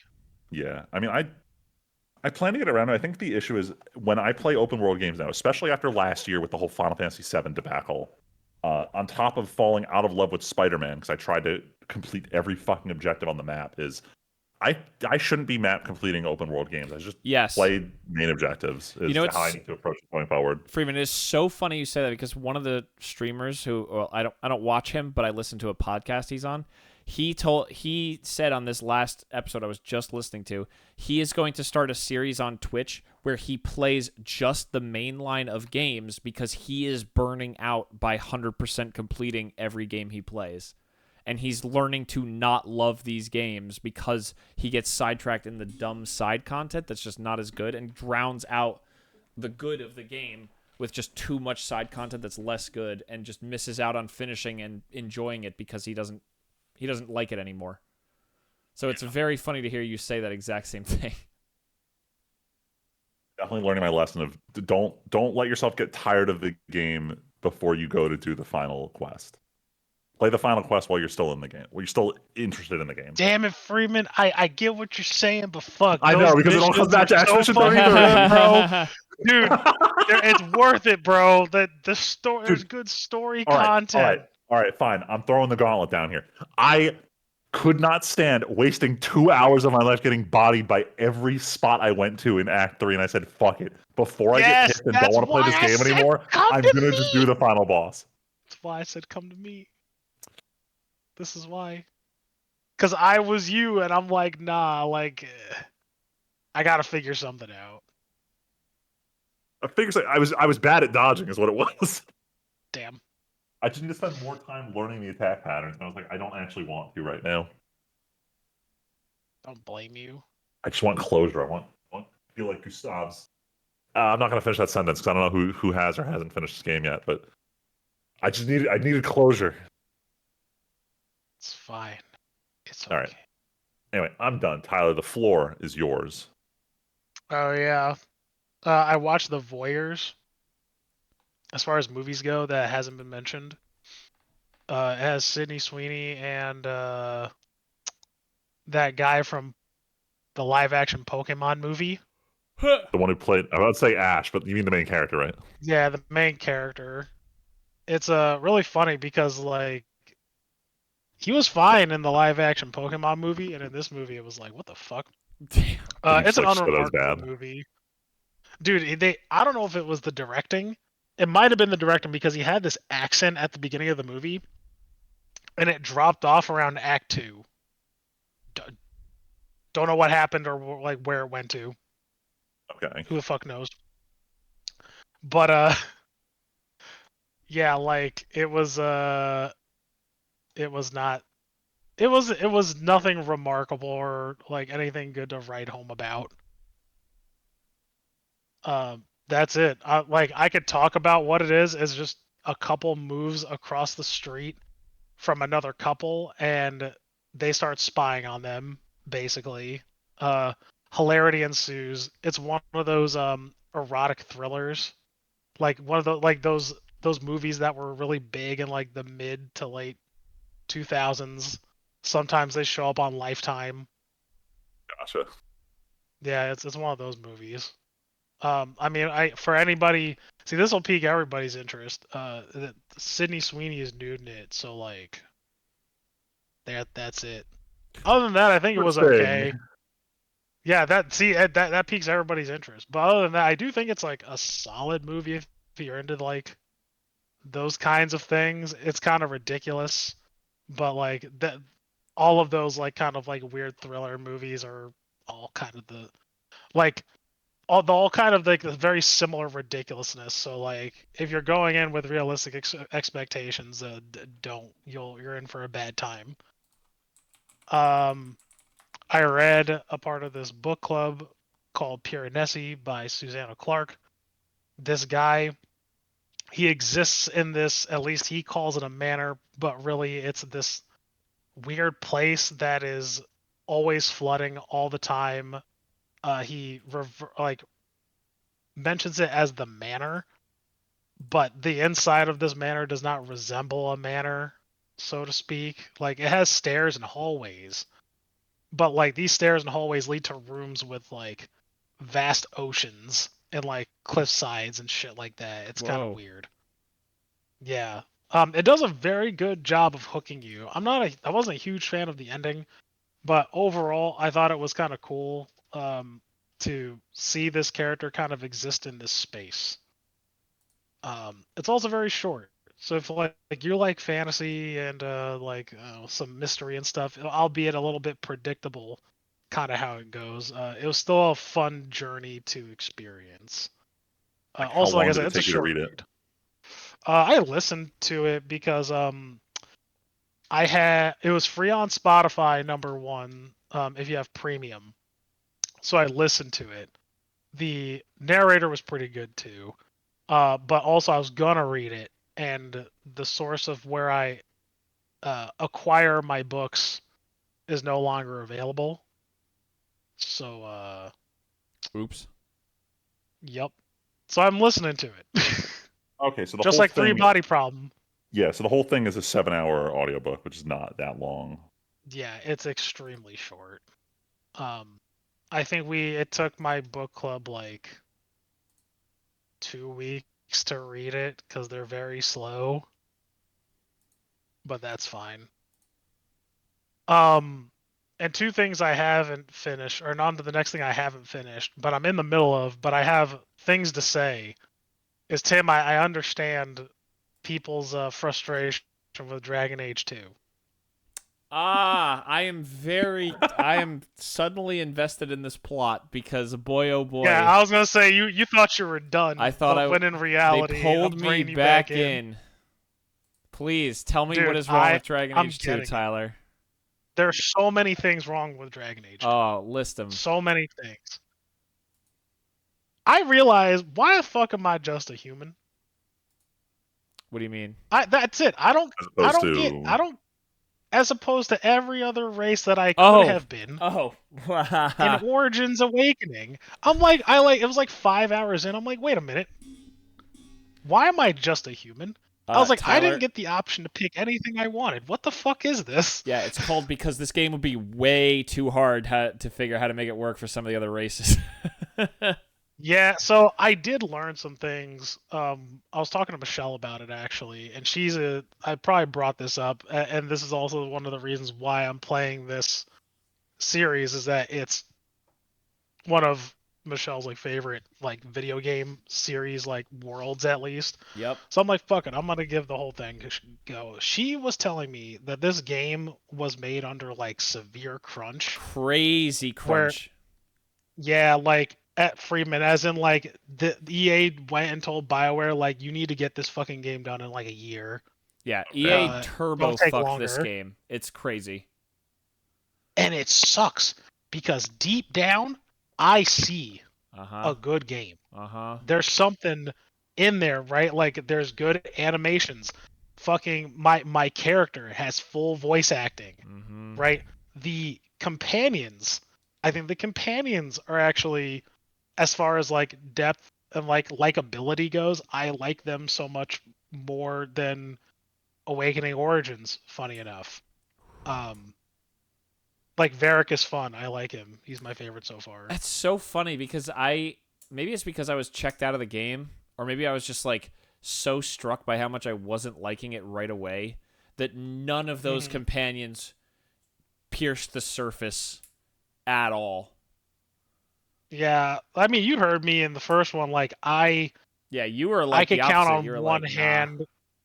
Yeah, how many like companions I liked. Like I liked the companions in Awakening more than I did Origins. I don't remember a person in Awakening.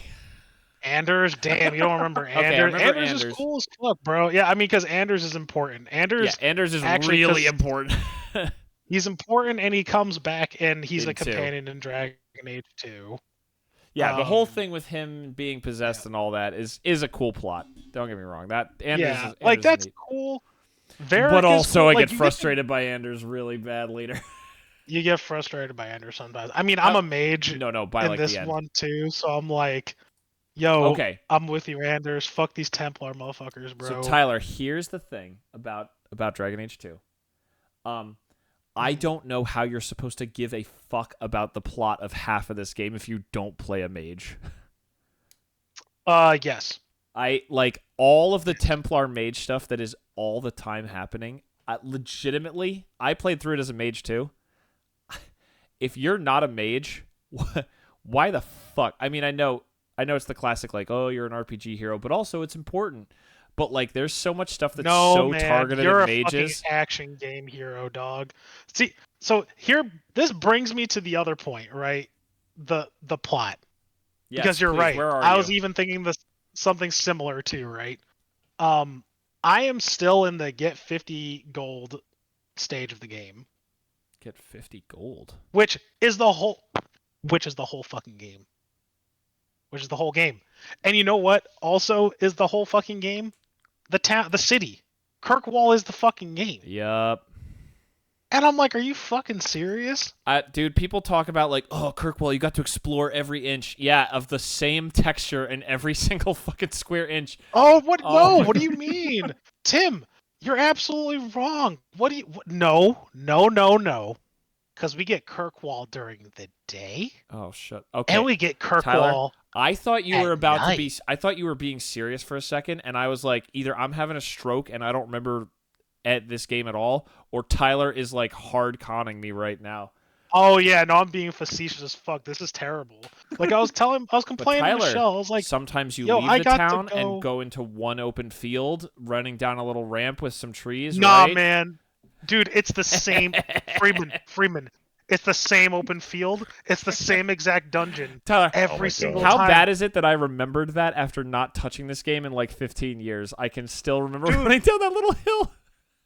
It's the same hill. Like Freeman, every time you go to an outdoor area or a cave or something like that, it's the All the exact same. same layout. They do the thing really? where Like Freeman, they do a thing. It's not even just where, like same texture. It's the Oh, same no. cave, same It's like field. the same cave, and they just seal different doors. Yeah, Good lord. it's so bad. It's so terrible. EA really And- fucked this series with this. And the plot, man, the plot is straight out of all right. Like normally I would like this thing, but like with like more of a fantasy twist. But the concept of this game, Freeman, right? The premise of this game is that you come from like a disgraced household, and basically you're trying to get your gang rep back up so you can become king of the town again. You're a refugee, and you got to make your way to the top. All right. Yeah, the American dream. You're an Italian fresh off the boat. Good And you're lord. trying to make it But big not in that America. And that's the plot. There's nothing mystic about it. Like that's kind of it so far. But from what I understand, that's like there's nothing really more to it. Like the coolest fantasy thing so far, main story wise, is like spoiler. If you know, for people who Just go. haven't beaten this Just game, go. Who cares? yeah, like you find out You're gonna ruin the Flemeth, game for who you- me. No, joking. Yeah, Go ahead. Flemeth, who you like may or may not have killed in the first game, to help Morrigan. She was in a fucking Horcrux, and you revive her. I'm like, holy shit, that's Can I just kind of say, sick. But all right, Tyler? Maybe this is a bad take. hmm Maybe it's like I'm too old Star Trek coded, even though I never watched that show. Flemeth's design in Dragon Age 1 was like, I'm an old lady. And then yo, in dude, this I was game, thinking the they're same like, thing. they're like, let's over design the titties. shit out of her Dude. and like give her crazy hair horns and like a huge rockin' bod and all this stuff. And it's like, maybe this is what she would want to do, but seeing the disconnect from like the grounded looking characters of 1 to this is just like such whiplash. Like, oh my god. Yeah, you could tell that they were definitely trying to go for some sort of like crazy production value. I do think in the long run, as much as I didn't mind Sten, I think making the Kunari a little weirder looking with the big horns was probably a good choice. Dude, no, they look badass. I think they look cool as They fuck. look the Kunari are one of the consistently, like, as much as you didn't like Sten, like the Kunari lore is cool, where they're all like this, like, it's not even like the religion is the Kunari people. It's very cool, Yeah. like how they kind of work. And are you still in Act 1 or are you in Act 2? I didn't know there was multiple acts. I'm assuming I'm still in Act 1. Oh, then Act 1 is all about whatever the gold shit. Act 2 is like the Kunari time. You're going to spend the whole time talking to the Kunari and dealing with shit with them. And then Act 3 is, I'm not even going to get into it. But the Kunari are cool in this game. So that's at least a point in this game's favor. But man, like, God, can you even issue orders to your companions, Tyler? I don't remember. I forget. You can, but you can't change their armor set. That's right. There's no Yep. RPG shit. You have all this gear only for yourself. Yep, there's Oh my literally God. no like No RPG Your things. party's I like can't pretty build. set. Yeah, I They can't just wear build out my clothes. party the Nope. way I want to, and Nope. it's fucking ass. It's terrible. Actually. Oh god, I forgot. Oh god, I forgot. Fuck. Yeah, it's pretty terrible, ain't it? It's pretty terrible. Yeah, why do you think I've been saying that for this whole time? Everything that made Dragon Age 1 an RPG like This ain't it, Chief. thing. Dude, this ain't it, Chief. This bro. is the same. And it's upsetting Tyler. because this game Tim, this game is stable. It only crashed on me once. Yep. Yeah, because The they had animations are smooth. Yeah, Tyler, because they built a quarter of a game and then made it, and like that's it, and then patched it for 5 years. Like that's it. I know. No shit, it's stable. It's like saying an indie game on RPG Maker is stable. Man, Tyler, this is sad. You know what bro. this is, I'm Tyler? just sad. You know what this is? This has a perfect EA analog. Dragon Age 1 to Dragon Age 2. Dead Space 2 to Dead Space 3. Except even worse. Yikes. Except the gameplay got worse. Like, the gameplay of Dead Space 3 is the same, at least, even though the gun shit's terrible. But, like, everything, drop in quality, rushed, crazy high sales expectations, tanked the series. Like, yeah, Dragon Age got 2 more games. Inquisition supposedly is fine. Veilguard is supposedly pretty not fine. But, like, God. Still mad. I read the books. I played the first game over and over again. It was so much fun, so good. Loved all the characters. Dragon Age 2. Time to leave Ferelden, go to one city, never leave again, spend like 50 years there. There's time skips, by the way, Tyler, that don't really mean much. Yeah. The city doesn't physically change, but it's every time there's an act change, it's like, ooh, 10 years passed as Hawk did stuff. They do it well, or is it kind of bullshit? No, it's like Hawk got famous and got money. Woo. Yeah, he got the American dream. Yeah. He worked real hard and got himself out of the poverty of being a refugee, and now he's a hero of Redwall, Kirkwall. I'm saying Redwall, Kirkwall. Kirkwall. God. Tyler, it is so funny to me that you said in Act 1, if I wasn't a mage, this plot's stupid. When you get to Act 3, oh my god. If you're not a mage, I don't know how you're supposed to care about a single thing that happens in this city. Dude. That's so funny. Whatever. Oh yeah, and you know what the premise was of the first game, Friedman? Fucking dude, you're depending on your background, by the way. Right? Because each like 6? like you have like I'm not gonna go through all of them. Like there's enough where it's like, yo, damn, like there's some variety.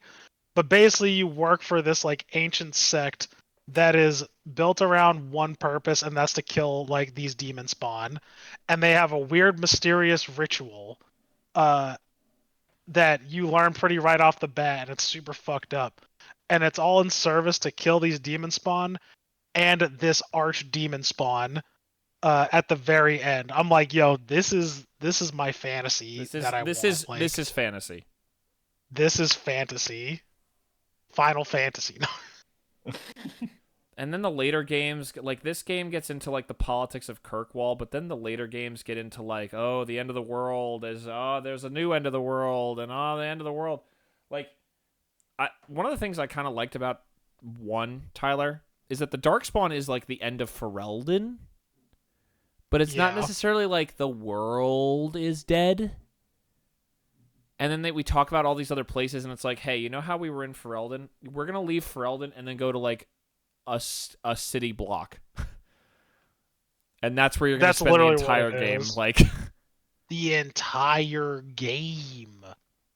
That's what really fucks me up. I was like, what do you mean this is the entire game? Entire game. Go inside a different building. There's a whole cavern in this building.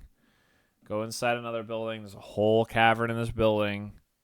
But it's all just in the city. It's all Kirkwall. Why would you ever need to go anywhere else? Kirkwall's got everything you need right here.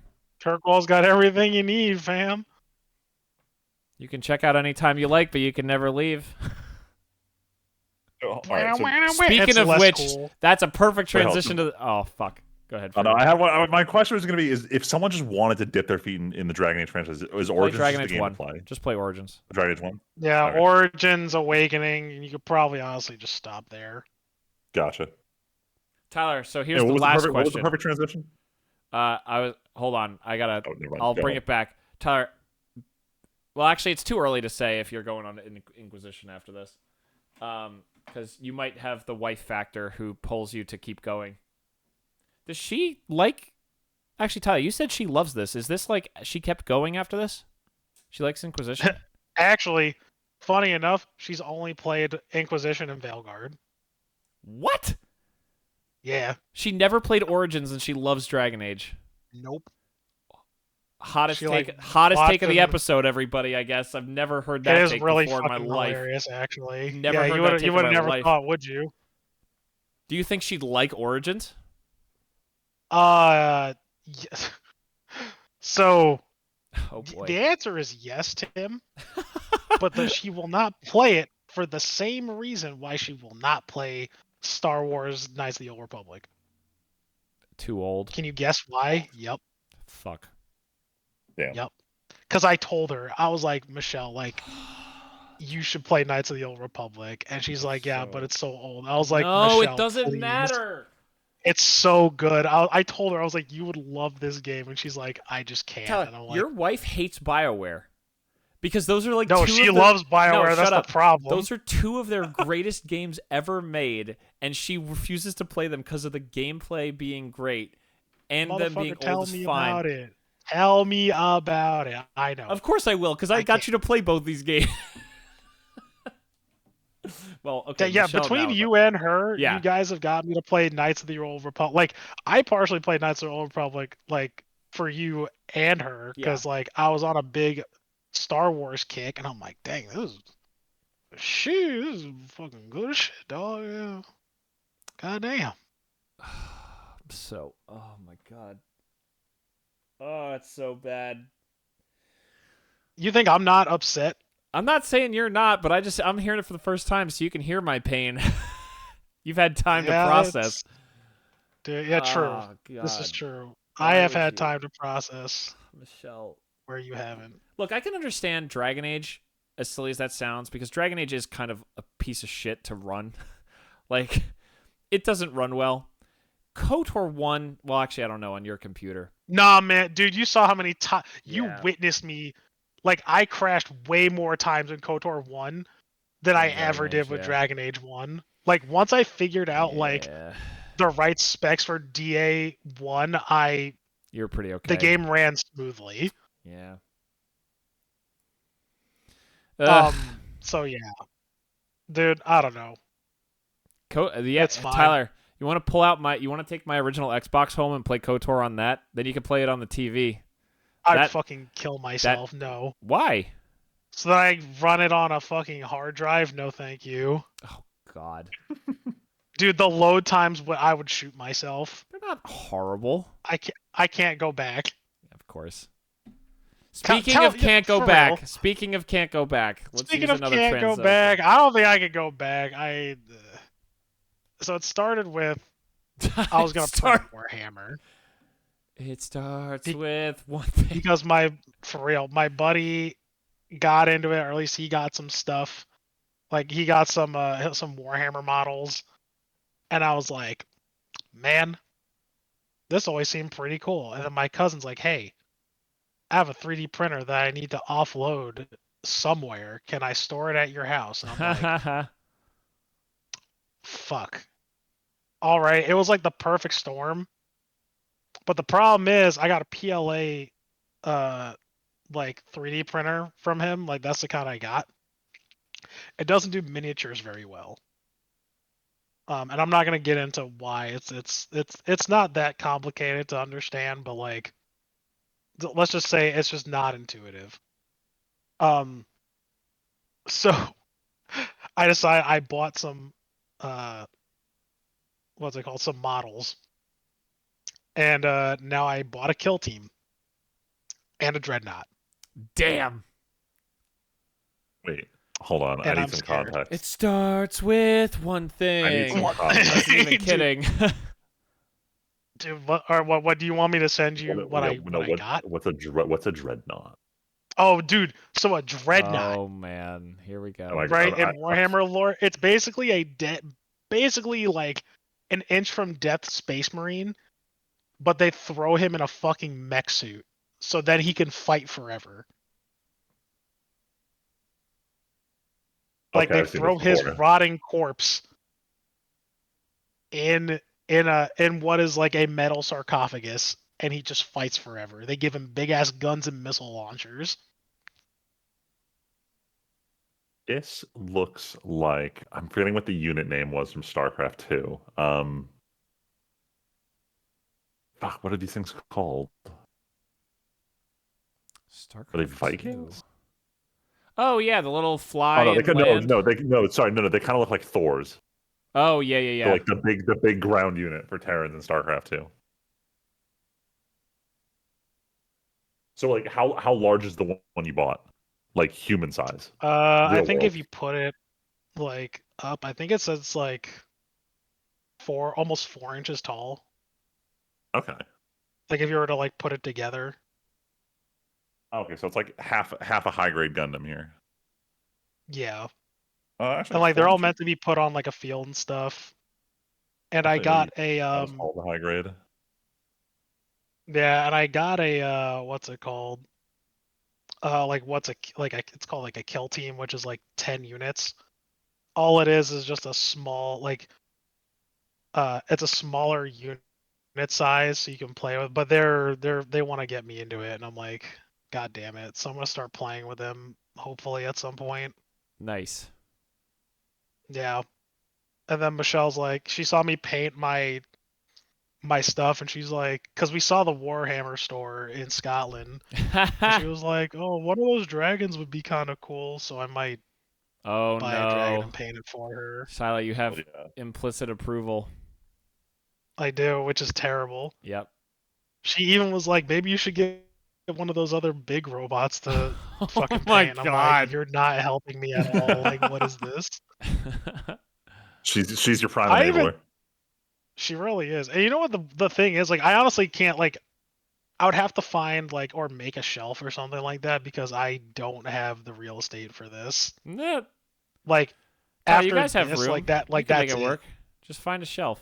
Oh, we could make it work. Like I said, I would need to make more shelf. Make more shelf. For Yeah. real, Tyler, it storing and starts. displaying is becoming the main hurdle to me buying more Gundams. Oh yeah, we were having this conversation, Tyler, about how Friedman needs to start packing away Gundam kits.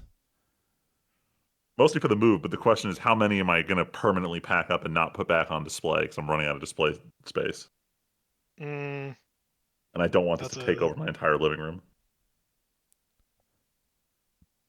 that's a good question actually. The challenge of the collector's hobbies.